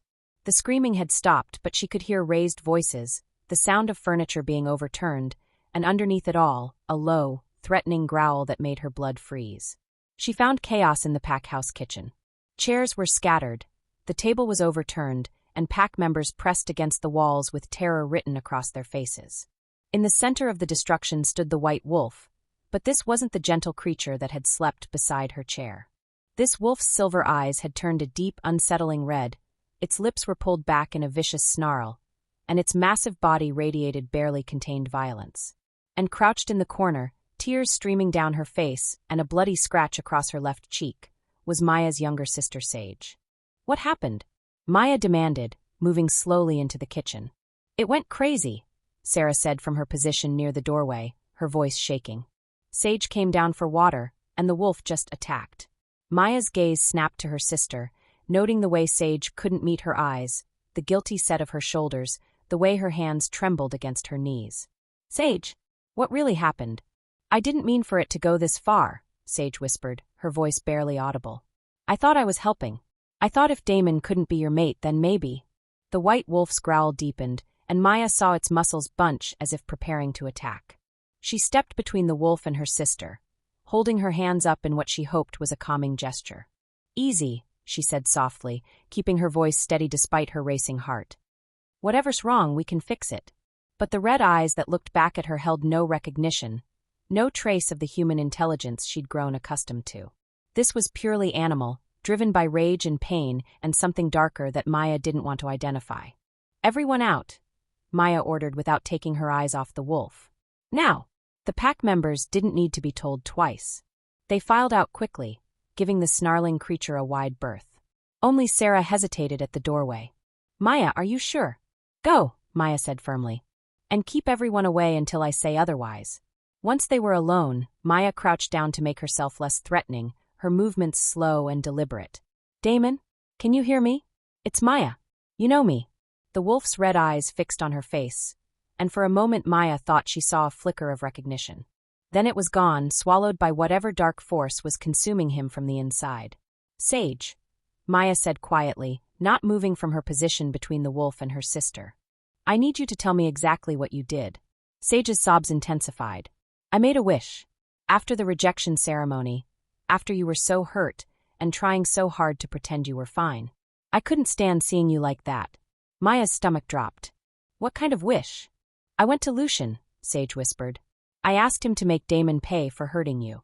I thought maybe if he suffered a little, if he understood what it felt like to lose something important." The white wolf took a step toward Sage, its massive head lowered in an unmistakably aggressive posture. Maya shifted to block its path, her heart hammering against her ribs. "What exactly did you wish for?" Maya demanded. "I wished that Damon would know what it felt like to lose his humanity," Sage said, her voice breaking. "I wished he would become as much of a monster on the outside as he was on the inside." Maya closed her eyes, understanding flooding through her with sickening clarity. "You cursed him." "I didn't know," Sage cried. "I thought Lucian would just, I don't know, make him sick for a few days, give him nightmares. I didn't know he would actually grant the wish. I didn't know what it would do to him." The white wolf's growl had become a continuous rumble, and Maya could see its claws digging gouges in the kitchen floor. Whatever humanity Damon had left was disappearing fast, consumed by the curse that was turning him into the monster Sage had wished him to become. How do we break it? Maya asked urgently. Sage shook her head helplessly. Lucian said, he said the curse could only be broken by true acceptance and love. But it has to be Damon's choice. He has to choose to fight it, choose to come back to his humanity. Maya looked at the creature before her, noting the way its red eyes held no trace of human thought, no recognition of anything beyond its basic animal drives. And if he can't choose? If the curse has gone too far? Then he's lost, Sage whispered. Forever. The white wolf suddenly lunged forward, not at Sage, but at Maya herself. She barely had time to throw herself sideways before massive jaws snapped closed where her throat had been. She rolled across the floor, came up against the overturned table, and found herself staring into eyes that held nothing but predatory hunger. Damon, please, she said, her voice steady despite the terror clawing at her chest. I know you're in there somewhere. I know this isn't who you are. The wolf stalked toward her, each step deliberate and menacing. Maya could see its muscles coiling for another attack, could smell the wild scent of something that was no longer entirely civilized. Then Sage did something Maya would never have expected. Her younger sister stepped between them, her small frame shaking but her voice strong. I'm sorry, Sage said, addressing the wolf directly. I'm sorry for what I did to you. I was angry and hurt, and I wanted someone to pay, but I never wanted this. I never wanted to destroy you. The white wolf paused, its red eyes fixing on Sage with an intensity that made Maya's breath catch. For just a moment, she thought she saw something flicker in those depths. Confusion, recognition, perhaps even the ghost of Damon's consciousness fighting to surface. But then the moment passed, and the creature before them was pure predator once again. It's not enough, Maya said quietly, understanding with perfect clarity what they were facing. The curse has gone too far. He can't hear us anymore. The emergency pack meeting that followed was unlike anything in Silverwood's history.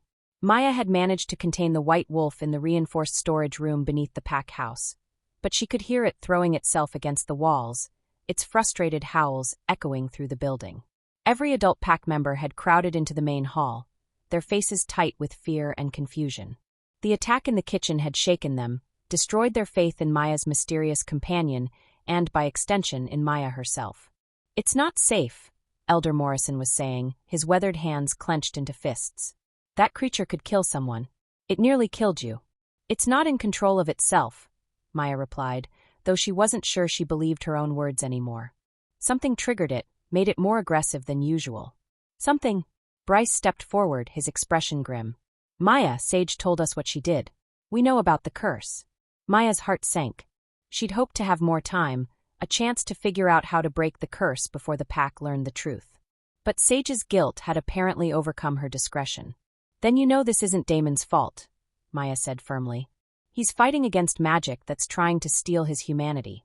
He's losing that fight, Marcus said quietly. And when he loses completely, what happens to us? What happens to our children when a feral alpha-class wolf decides our territory is his hunting ground?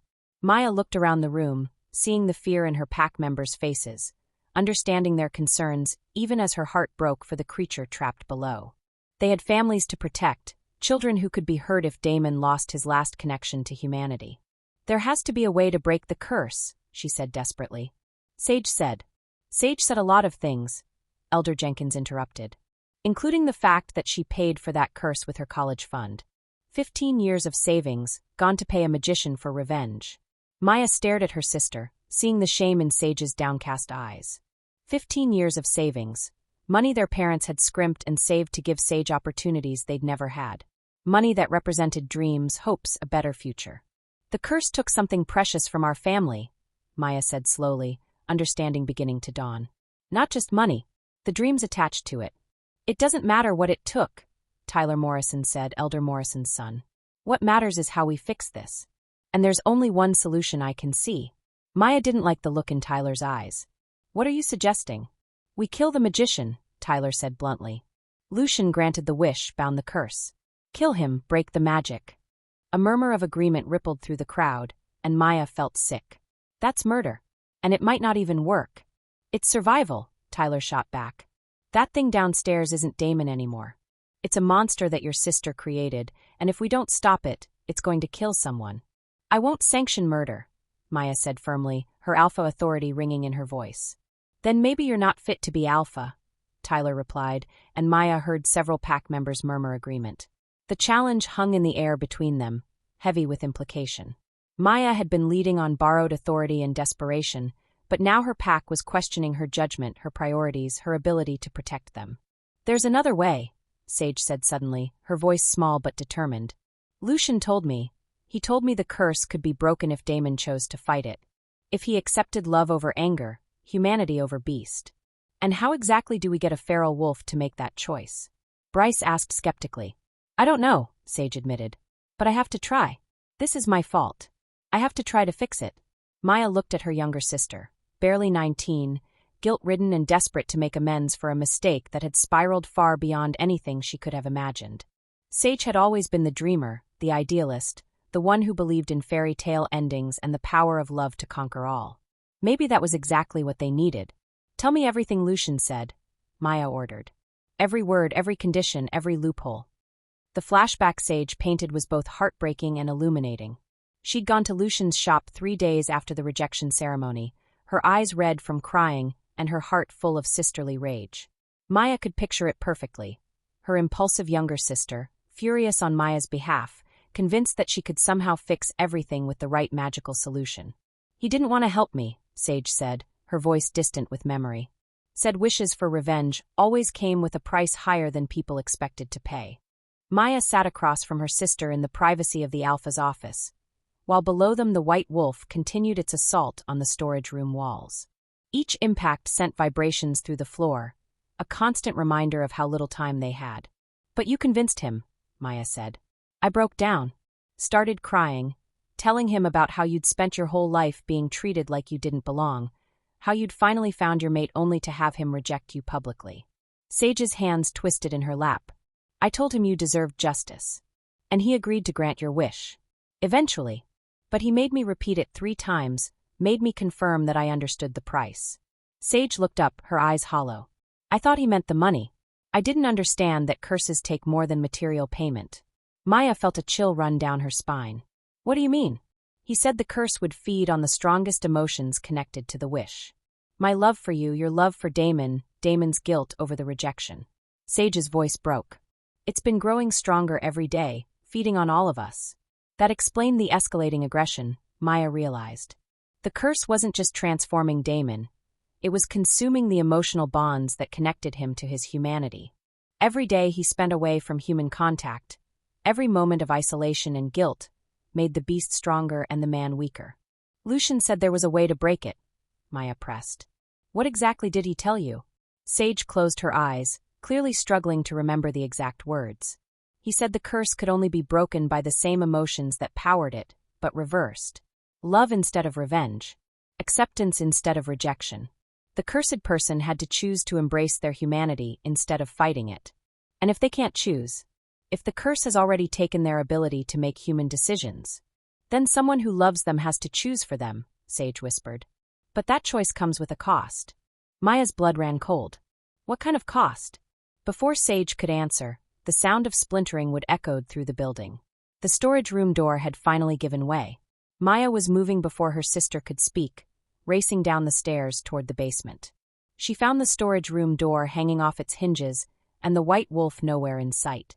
But she could smell its scent, wild, angry, and growing fainter as it moved away from the pack house. It's heading for the forest, Bryce said, appearing at her elbow with several other pack members.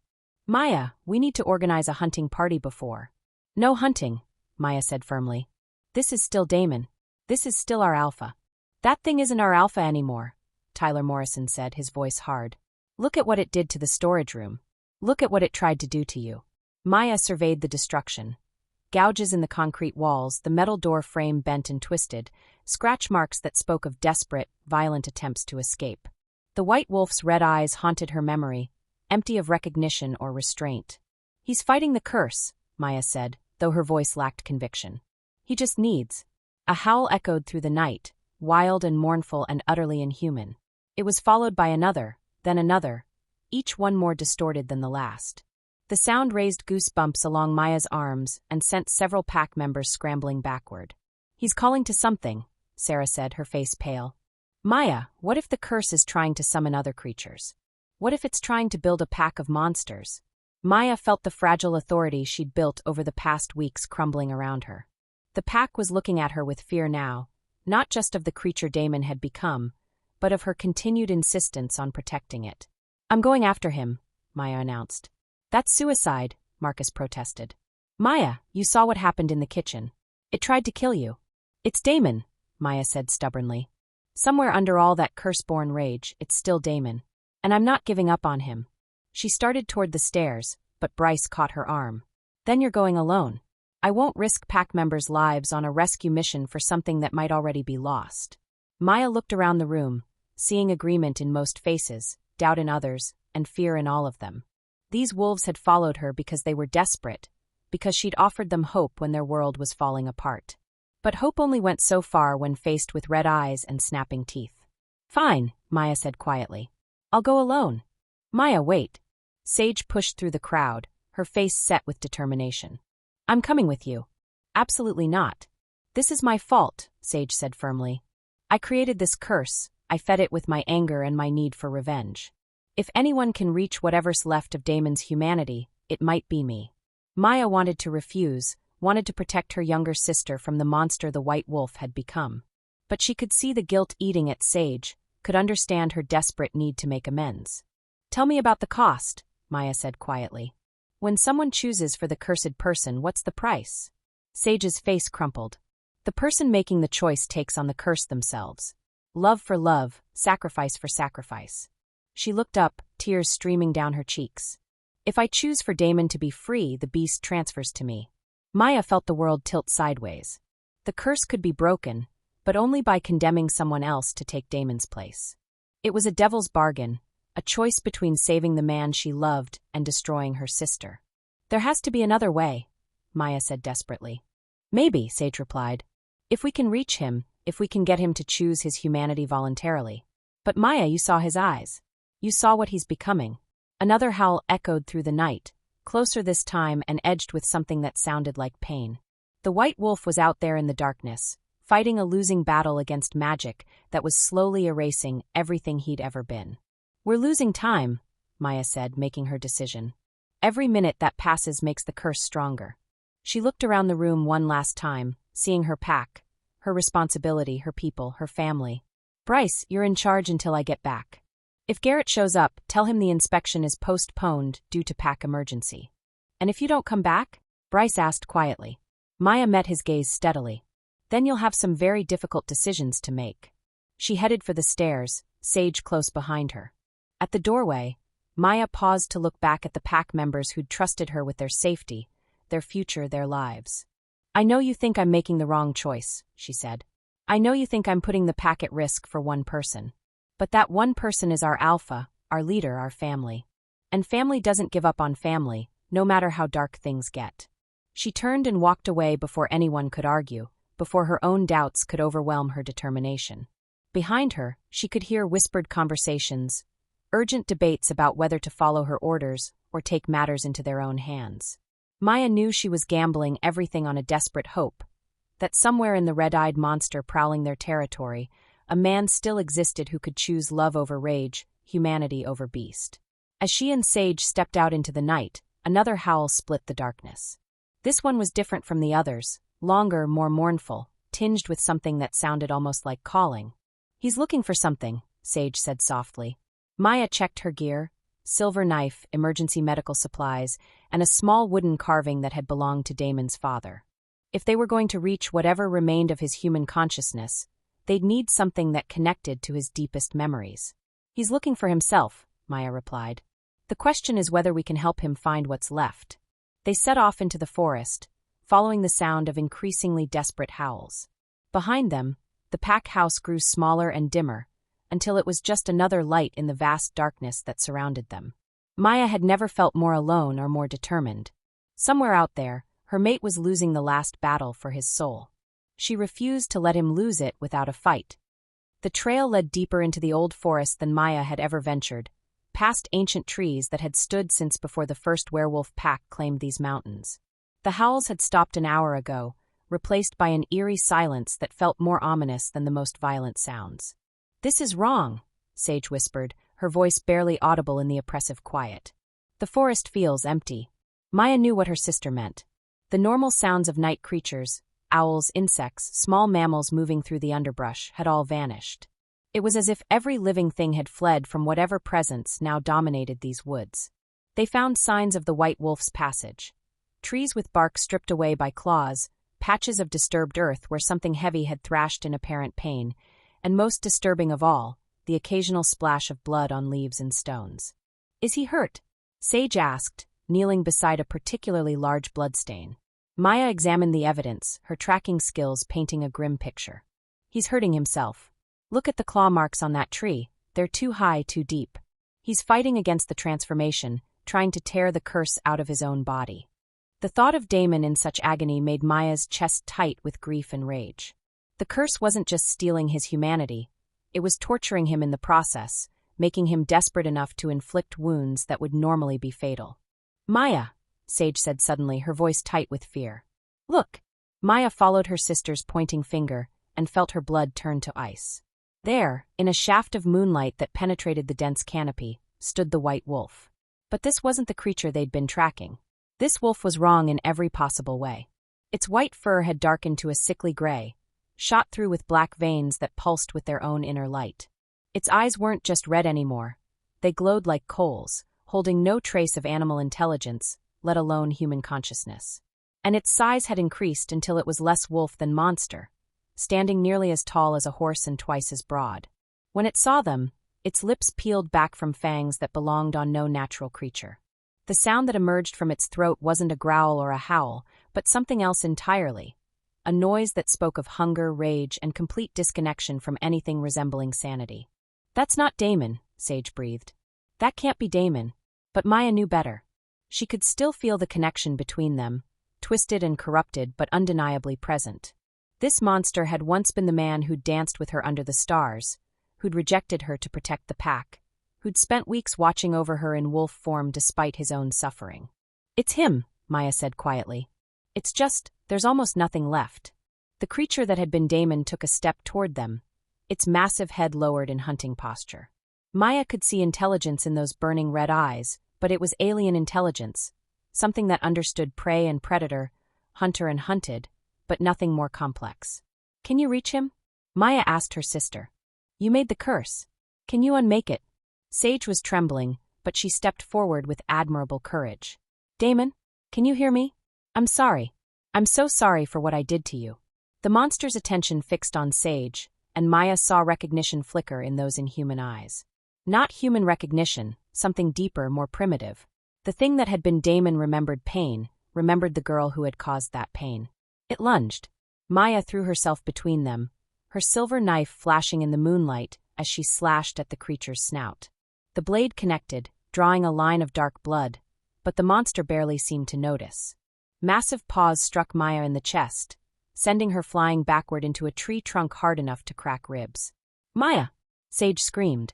Through the haze of pain, Maya watched her sister do something incredibly brave and incredibly stupid. Sage ran directly at the monster, her hands outstretched, tears streaming down her face. "Please," Sage sobbed, throwing her arms around the creature's neck. "Please come back. I'll take the curse. I'll take all of it. Just come back to us." The monster froze, its massive body going rigid. Maya could see the conflict playing out in those red eyes, beast instincts warring against something deeper, some echo of the man who'd once protected the innocent. For a moment, Maya thought they'd won. The red glow in the creature's eyes flickered, and she could have sworn she saw silver underneath, Damon's true color, fighting to surface. Then the moment passed, and the monster shook Sage off like she weighed nothing. Her sister hit the ground hard, blood trickling from a gash on her forehead. The creature turned back to Maya, stalking toward her with deliberate menace. She struggled to get to her feet, but her ribs screamed in protest, and her vision swam from the impact with the tree. "Damon," she whispered, putting every ounce of love and desperation she possessed into his name. "I know you're in there. I know you can hear me." The monster paused, its head tilting slightly. Maya saw something flicker in those burning eyes, confusion, perhaps recognition. I never got to tell you, Maya continued, using the tree trunk to support herself as she stood. I never got to say that I understand why you rejected me. You were trying to protect the pack, trying to be a good alpha even when it broke your heart. The creature took another step closer, but its movements were less predatory now, more uncertain. I forgive you, Maya said, her voice breaking. For the rejection, for the pain, for leaving me to figure out how to lead. I forgive all of it. And I love you, not just the alpha you were, but the man underneath all that responsibility. The red eyes blinked slowly, and Maya could have sworn the glow dimmed slightly. But I need you to come back to me, she continued, reaching into her jacket for the wooden carving she'd brought. Because I can't do this alone. The pack needs you. I need you. She held out the carving. A small wolf that Damon's father had made for him as a child, something he'd kept on his desk as a reminder of family, legacy, and the weight of leadership.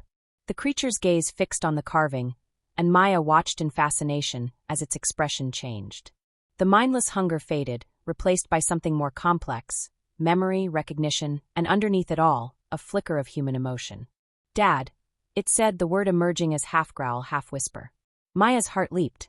Speech meant consciousness, meant some part of Damon's mind was still intact. That's right. Your father made this for you.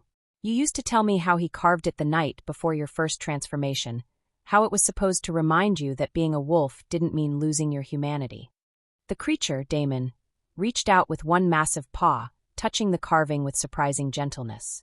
Maya could see the conflict in his eyes, human memories warring against the curse's influence. Choose, Maya said urgently. The curse is trying to steal who you are, but you can still choose to fight it. Choose to remember what matters. Choose to come back to the people who love you. For a long moment, the clearing was silent except for the sound of labored breathing. Maya watched Damon's face, seeing the battle playing out behind his eyes, beast against man, curse against will, despair against hope. Then his eyes began to change, the red glow fading to reveal glimpses of familiar silver underneath. Maya, he said, his voice rough but recognizably human. Help me. But even as hope surged through Maya's chest, she could see the curse fighting back. Black veins pulsed more visibly under Damon's skin, his body convulsed with pain, and the red glow began to return to his eyes. It's not enough, Sage said weakly, pushing herself up from the ground.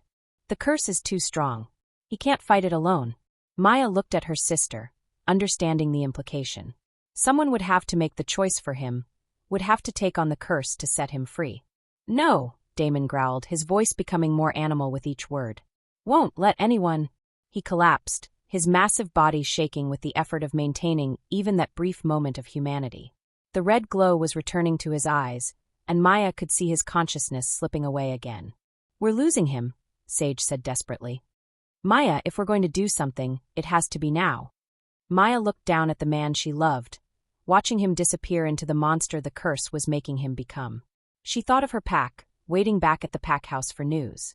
She thought of Garrett, who would absorb Silverwood the moment he learned their alpha was truly lost.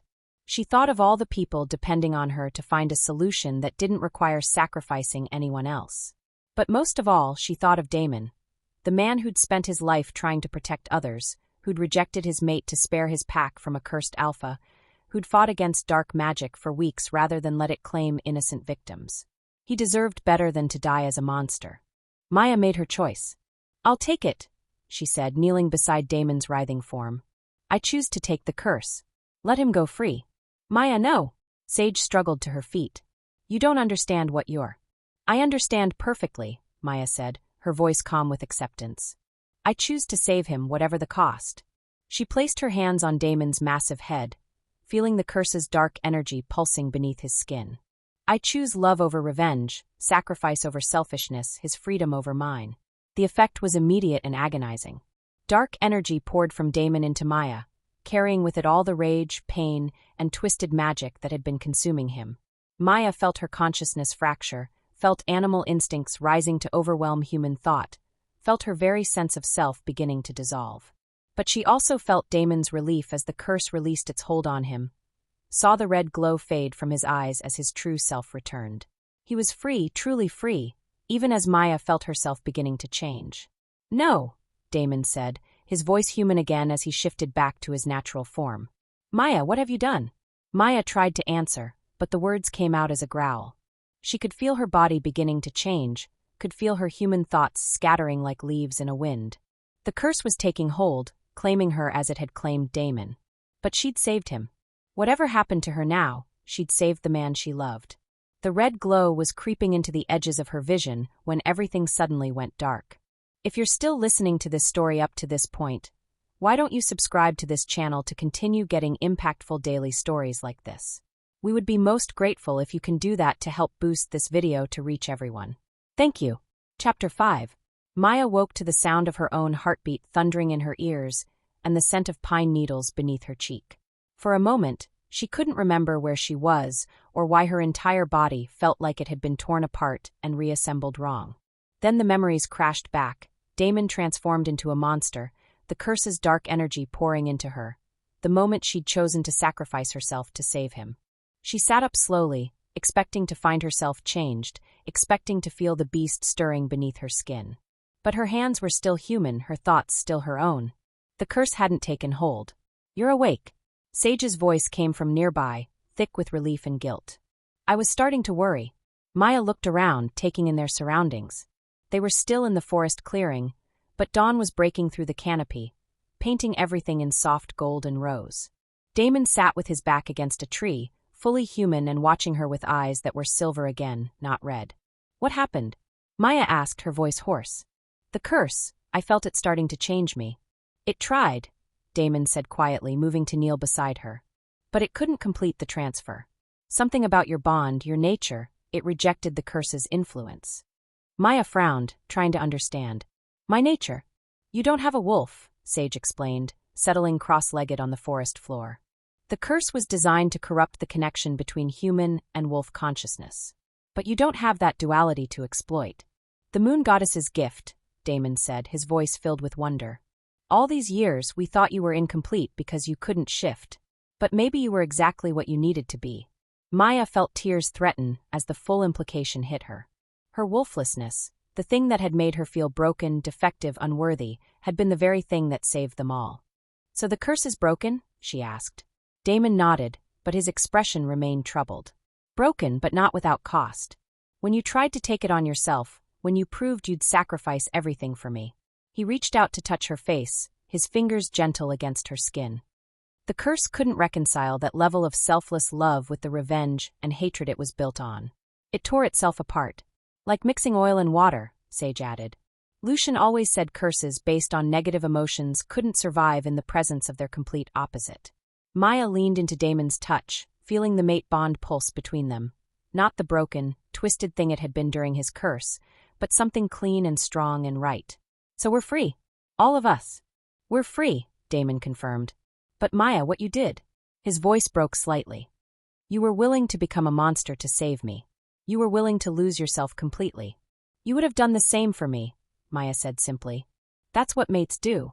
Damon's eyes closed, and Maya could see the weight of everything they'd been through settling on his shoulders. The curse, the weeks of lost time, the pack's suffering, the near disaster that could have destroyed everything they cared about. "I'm sorry," he whispered. "For the rejection, for disappearing, for putting you in an impossible position. You shouldn't have had to lead the pack alone. You shouldn't have had to risk yourself to save me." Maya cupped his face in her hands, forcing him to meet her eyes. "Stop apologizing for surviving. Stop apologizing for being cursed against your will. And definitely stop apologizing for the rejection. I understand now why you did it." "Do you?" Damon asked, his voice uncertain. "You knew something was wrong with you. Maybe not the curse specifically, but you knew you were dangerous, that you couldn't be the mate I deserved." Maya's thumb traced the line of his cheekbone. "You rejected me to protect me, even though it broke your heart. Even though it broke mine." Damon leaned forward until their foreheads touched, the mate bond humming between them with renewed strength. "I love you," he said quietly. "I loved you the moment I saw you across that bonfire, and I've loved you every day since, even when I was too much of a coward to say it." "I love you too," Maya replied. "All of you, the alpha, the man, even the beast you became. All of it." When Damon kissed her, Maya felt something fundamental shift in the world around them. The mate bond that had been severed and twisted finally settled into place, complete and unbreakable. She could feel his emotions as if they were her own, could sense his strength flowing through her just as her determination seemed to anchor him. "Well," Sage said dryly from her position a few feet away, I guess that settles the mating bond question. Maya pulled back from Damon, suddenly remembering they weren't alone. But when she looked at her sister, she saw something that made her heart clench, fear. Sage was trying to hide it, but Maya could see the guilt and terror in her eyes. "What's wrong?" Maya asked. "The pack," Sage said quietly. "When I told them about the curse, about what I did, they were talking about exile. Or worse." Maya felt Damon's body tense beside her. "Worse how?" "Some of them wanted to kill Lucian to break the curse," Sage said, her voice barely above a whisper. "When that didn't seem like enough, they started talking about making sure no one could ever make that kind of wish again." Maya's stomach dropped. "They wanted to kill you." Sage nodded, tears starting to fall. "I know I deserve it. I know what I did was unforgivable.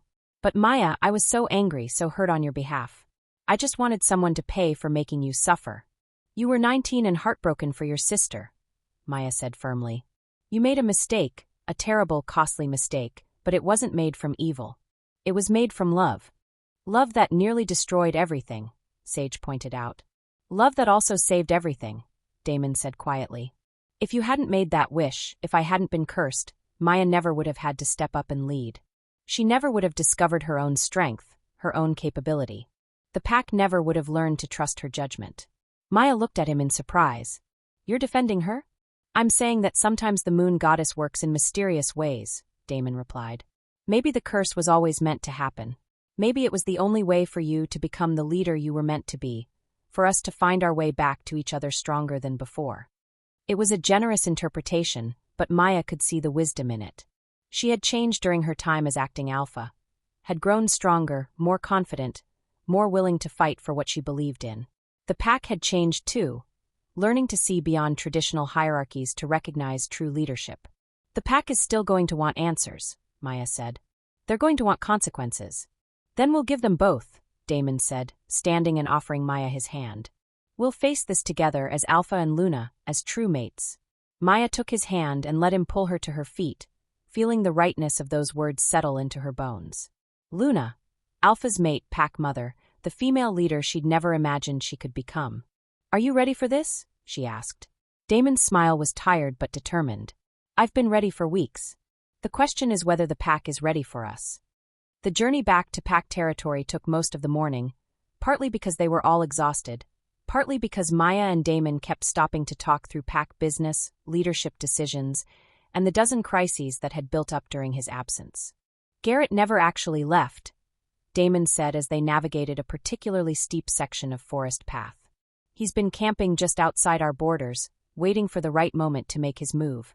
He was supposed to come for a formal inspection," Maya replied. "I postponed it due to pack emergency, but he won't wait much longer." "Then we'll give him an inspection," Damon said grimly. "Let him see exactly how strong Silverwood Pack has become under your leadership." Maya felt a flutter of nerves. Leading the pack during a crisis was one thing. Improvising solutions, making desperate decisions, gambling everything on hope and stubbornness. But now she'd be expected to step into the role permanently, to be Luna to Damon's Alpha, to help guide the pack's future with wisdom and foresight. "What if I'm not good enough?" she asked quietly. "What if the pack was only following me because they were desperate?" Damon stopped walking and turned to face her, his expression serious. "Maya, I've been watching you lead for weeks. I've seen you face down hostile alphas, navigate pack politics, make impossible decisions under pressure. You're not just good enough, you're better than I ever was." "That's not true." "It is. I ruled through dominance and tradition, through the authority that came with my bloodline and my wolf. You ruled through loyalty and love, through proving yourself worthy of trust." Damon's hands found her shoulders, his grip warm and steadying. "The pack didn't follow you because they were desperate. They followed you because you gave them something to believe in." Maya looked ahead to where Sage was walking, her sister's shoulders set with determination despite the uncertain reception waiting for them. "And what about her? What do we do about Sage?" "We protect her," Damon said without hesitation. "She's family, she's young, and she was acting out of love for you. The pack may want blood, but justice doesn't always mean vengeance. Some of them won't see it that way." "Then we'll have to convince them," Damon replied. Together, they crested the final hill before pack territory, and Maya felt her heart lift at the sight of the familiar buildings nestled in the valley below. Home. Not just the place she'd grown up, but the place she'd chosen to fight for, to risk everything to protect. Smoke rose from several chimneys, and she could see pack members moving around the grounds, going about their daily routines. It looked peaceful, normal, nothing like the chaos they'd left behind. "They're waiting for us," Sage said quietly, pointing toward the pack house. Maya followed her gesture and saw them. Nearly the entire pack gathered on the front lawn, their faces turned toward the forest path. Waiting for news, for resolution, for their leaders to return and tell them what came next. "Ready?" Damon asked, his hand finding Maya's. Maya squeezed his fingers, drawing strength from the mate bond that hummed between them. "Let's go face our pack." The crowd parted as they approached, creating a path that led directly to the pack house steps, where Bryce waited with the council of elders. Maya could feel the weight of dozens of stares, could sense the mixture of relief, curiosity, and residual fear that rippled through the assembled wolves. "Alpha," Bryce said formally, though his relief was obvious. "Welcome home." "Thank you, Bryce," Damon replied, his voice carrying the authority that Maya had missed during his absence. "I understand there's been some excitement in my absence." A murmur of nervous laughter rippled through the crowd. Elder Morrison stepped forward, his weathered face set in stern lines. "There's been considerably more than excitement," Morrison said gravely.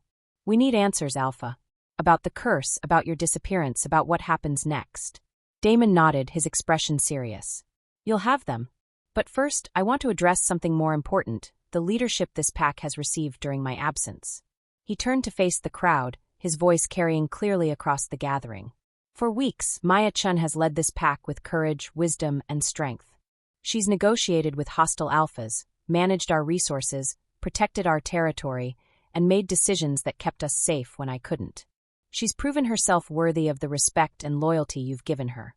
Maya felt her cheeks flush as approving murmurs arose from the crowd. Several pack members nodded agreement, and she saw Sarah give her an encouraging smile. "But more than that," Damon continued, "she's proven herself worthy to be your Luna, my mate, and the mother of this pack's future." The formal words sent a thrill through Maya's chest. In werewolf culture, the Alpha's public declaration of his Luna was as binding as any ceremony, as permanent as any vow. "Maya Chun," Damon said, turning to face her, "will you accept the position of Luna of the Silverwood Pack? Will you stand beside me as my mate, my partner, my equal in all things?" Maya looked out at the faces surrounding them, wolves who had questioned her authority, who had doubted her capability, who had followed her anyway when their world was falling apart. Now they watched with acceptance, with approval, with something that looked like genuine affection. "I will," Maya said clearly, her voice carrying to every corner of the gathering. The crowd erupted in howls of approval, the sound echoing off the surrounding mountains. Maya felt the mate bond pulse with joy and completion, felt Damon's love and pride flowing through their connection. When the celebration died down, Elder Morrison cleared his throat pointedly. "That's all well and good, but we still have the matter of the curse to address. And the person responsible for it." The crowd's mood shifted, becoming more serious as all eyes turned to Sage. Maya's sister stood straight-backed despite her obvious fear, ready to face whatever judgment the pack deemed appropriate. "Sage Chun," Morrison continued formally, "you stand accused of seeking magical revenge against your Alpha, of causing his transformation and disappearance, of putting this entire pack at risk through your actions. How do you answer these charges?" Sage lifted her chin, her voice steady despite the tremor Maya could detect underneath. "I'm guilty of all of it. I was angry and hurt, and I made a wish without thinking about the consequences. I take full responsibility for what happened." A rumble of anger arose from some pack members, but Maya was pleased to see that others looked more thoughtful than vengeful. "The traditional punishment for harming an alpha is exile or death," Morrison said gravely, "given the severity of the consequences." "Wait," Damon said, his alpha voice cutting through the elder's words. "Before we discuss punishment, let's discuss results." The crowd fell silent, confused by his intervention. "Yes, Sage's wish caused me to be cursed," Damon continued. "But it also led to Maya stepping up as leader. It forced our pack to discover strengths we didn't know we had. It showed us that true leadership isn't about bloodlines or traditional power. It's about heart, courage, and the willingness to sacrifice for others." "Are you defending her actions?" Tyler Morrison demanded, his voice sharp with disbelief. "I'm saying that sometimes the moon goddess works through unexpected channels," Damon replied calmly. "Sage acted from love, misguided, impulsive love, but love nonetheless. Her wish led to pain, yes, but it also led to growth, to strength, to a pack that's more united than it's been in years. Maya stepped forward, her hand finding Damon's. Sage is my sister, but more than that, she's a member of this pack. She made a mistake, a serious one, but she's also spent the last few days risking her life to help fix it. She could have hidden her involvement, let someone else take the blame. Instead, she confessed and tried to make amends. At 19, facing the pain of watching her sister's heartbreak, she acted out of love and impulse, Damon added. How many of us can say we never made serious mistakes at that age? The crowd murmured, some pack members nodding reluctant agreement. Maya could see the tide of opinion shifting, anger giving way to understanding. What do you propose? Elder Morrison asked, though his tone suggested he already suspected the answer. Community service, Maya said firmly. A year of service to the pack, helping with medical care, assisting the elders, maintaining our territory. She'll earn her place back through actions, not just words.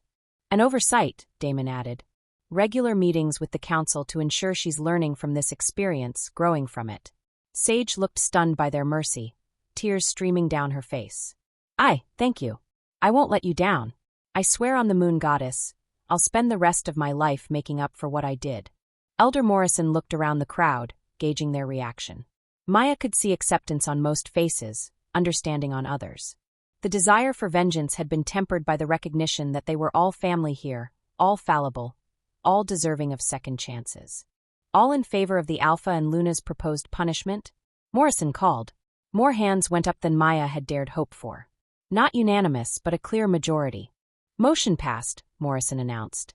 Sage Chun, you're sentenced to 1 year of community service, with the possibility of full reinstatement based on your conduct and growth. The tension that had been building in Maya's chest finally released.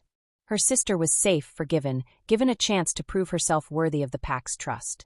Now, Damon said, his voice carrying across the gathered wolves, let's talk about Garrett. A collective growl arose from the crowd at the mention of the Ironwood Alpha. Maya felt her own hackles rise at the thought of his continued presence on their borders. He's been waiting for us to show weakness, Damon continued. Waiting for proof that Silverwood couldn't survive without traditional leadership. I think it's time we showed him exactly how wrong he is. Bryce stepped forward, a grim smile on his face. His scouts reported this morning that he's planning to approach our borders this afternoon. Apparently, he's tired of waiting for an invitation. Then we'll give him a reception he won't forget, Maya said, feeling the Luna's authority settle around her like a comfortable cloak. Let's show the Ironwood pack what a united Silverwood looks like. The crowd's howls of agreement echoed through the valley, and Maya felt a surge of pride and belonging that had nothing to do with bloodlines or traditional power. These wolves were choosing to follow her and Damon not because they had to, but because they wanted to. They were family. They were pack. And they were stronger together than they'd ever been apart. Garrett arrived at sunset with a procession that was clearly designed to intimidate. 50 wolves in perfect formation, all wearing the Ironwood colors, all radiating the kind of aggressive confidence that came from superior numbers and absolute certainty in their own dominance. Maya and Damon waited for them at the border, flanked by their own pack members and dressed in the formal regalia that tradition demanded for such meetings. Maya wore the Luna's ceremonial cloak, silver silk embroidered with the Silverwood wolf, a garment she'd never imagined she'd have the right to wear. Alpha Garrett, Damon said formally as the Ironwood procession came to a halt. Welcome to Silverwood territory. Garrett dismounted from his horse, a theatrical touch that Maya found amusing rather than impressive, and approached with his usual swagger. But Maya noticed that his confidence seemed forced, his smile a little too bright. Alpha Damon, Garrett replied, though his eyes kept flicking to Maya with poorly concealed confusion. I have to say, you look, well, much better than my scouts reported. Funny how rumors can be inaccurate, Maya said smoothly, stepping forward to stand beside her mate. I'm Maya Chun Blackwood, Luna of the Silverwood Pack. The hyphenated name was a declaration in itself. She was claiming her place not just as Damon's mate, but as a leader in her own right. Garrett's expression soured slightly at the implication. Luna, he said, the title coming out like he was tasting something unpleasant. How unexpected. I was led to believe that Silverwood was experiencing some leadership difficulties. Leadership transitions, Damon corrected calmly. We've been updating our structure to better serve our pack's needs. As you can see, we've resolved any temporary issues. Maya could see Garrett struggling to reconcile what he was seeing with what his spies had reported. A healthy, confident alpha. A Luna who carried herself with obvious authority. Pack members who looked united rather than fractured. I see, Garrett said slowly. Well, then I suppose my offer of assistance is no longer necessary. What offer? Maya asked, though she was pretty sure she already knew. Absorption, Garrett said bluntly. Protection for your wolves, resources for your territory, security for your future. The generous terms I proposed during your pack's difficulties. Ah yes, Damon said, his voice deceptively mild. The generous terms that would have erased our pack's identity, scattered our families, and turned our ancestral territory into an extension of yours. Garrett's facade of politeness cracked slightly. It would have been better than watching Silverwood collapse entirely. Would it? Maya asked, genuine curiosity in her voice. Let me ask you something, Alpha Garrett. When you absorbed the Crescent Falls pack 5 years ago, how many of their traditions survived? How many of their customs are still practiced? How many of their wolves hold positions of authority in your hierarchy? Garrett's silence was answer enough. Maya nodded, unsurprised. That's what I thought. Your version of protection looks a lot like conquest. Maya's voice hardened. Silverwood doesn't need protection, Alpha Garrett. We need respect. Respect is earned, Garrett shot back, his own authority pressing against theirs. Not claimed by packs too weak to maintain their own territories. Maya felt Damon's alpha dominance rise in response, but she placed a calming hand on his arm. This was her moment, her chance to prove that the Luna could be just as formidable as the alpha. You're right, Maya said calmly. Respect is earned. So let me tell you what Silverwood has earned over the past few weeks. She gestured to the pack members arranged behind them, wolves who had followed her through crisis, who had trusted her leadership when their world was falling apart. We've earned the loyalty of our people through actions, not just words.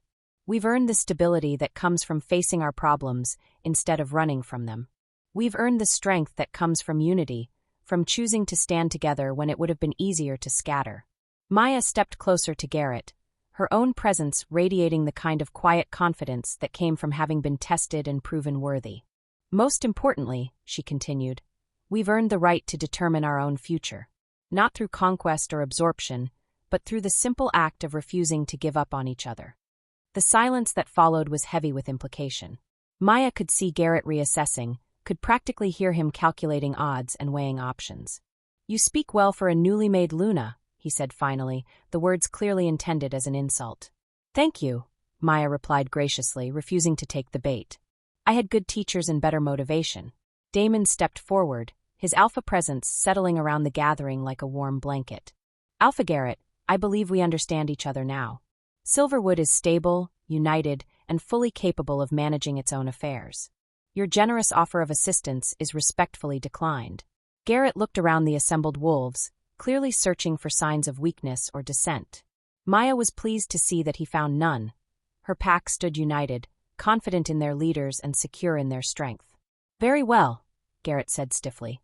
But know this, if Silverwood faces future difficulties, if your pack shows any sign of instability, the offer may not remain open.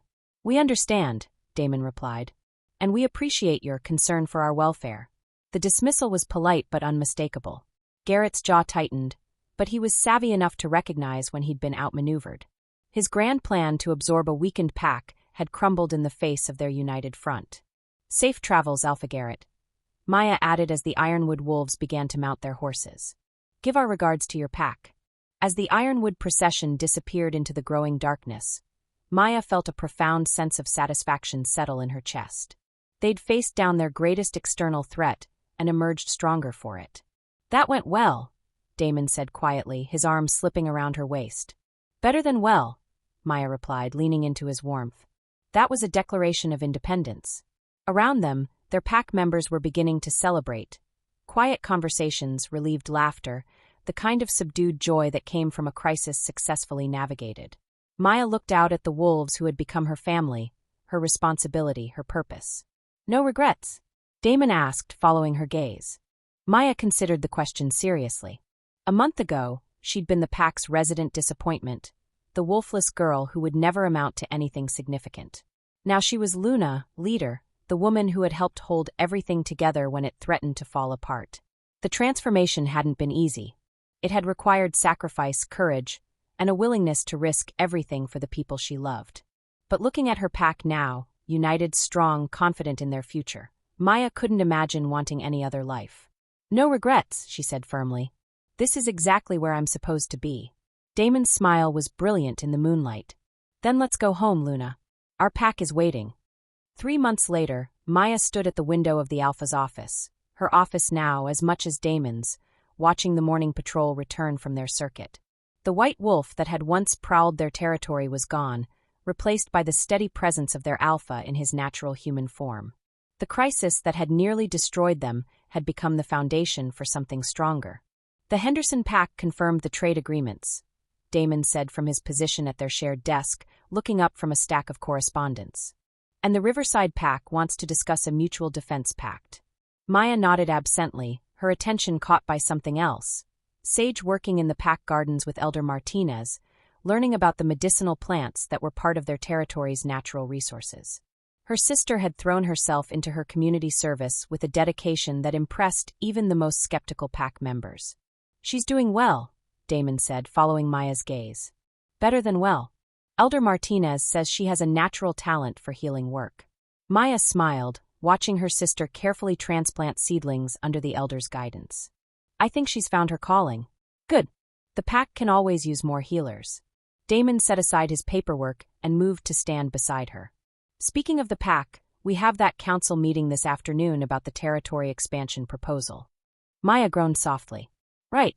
The one where we get to explain why adding 50 acres of forest to our borders is more complicated than it sounds." "The joys of leadership," Damon said with mock sympathy. "Think you're up for it, Luna?"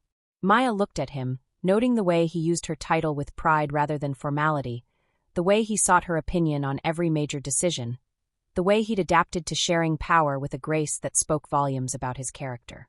"I think we're up for it," she corrected. Together, the mate bond that connected them pulsed with warmth and contentment. It had taken months to fully settle into their partnership, to learn how to balance their individual strengths with their shared responsibilities. But now Maya couldn't imagine leading any other way. "Together," Damon agreed, his arms slipping around her waist in a gesture that had become as natural as breathing.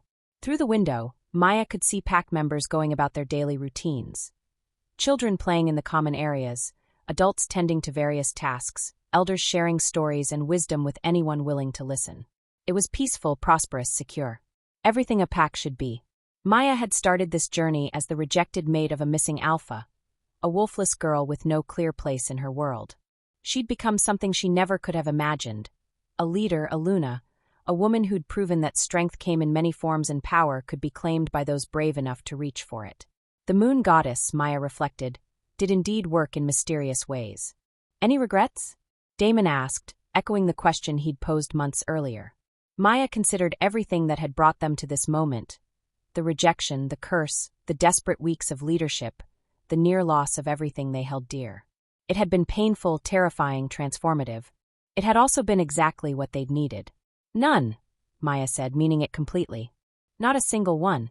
Outside their window, the Silverwood pack continued its daily rhythm, strong and united under the leadership of an Alpha and Luna who'd learned that the best partnerships were forged not in perfection, but in the willingness to fight for each other through whatever storms might come. And in the forest beyond, where a white wolf had once prowled in torment, new growth pushed through the forest floor. Green shoots reaching toward sunlight, testament to the truth that endings could become beginnings, that curses could become blessings, and that love really could conquer all. The fairy tale was complete, but the real story, the daily work of building a life together, of leading with wisdom and compassion, of proving worthy of the trust their pack had placed in them, was just beginning. And Maya Chun Blackwood, Luna of the Silverwood pack, had never been more ready for anything in her life. Thank you for watching this video. Subscribe, like and share this video to continue listening to this type of story daily, and also to appreciate this community too. I would like to hear your wonderful opinion about this story. Please comment below.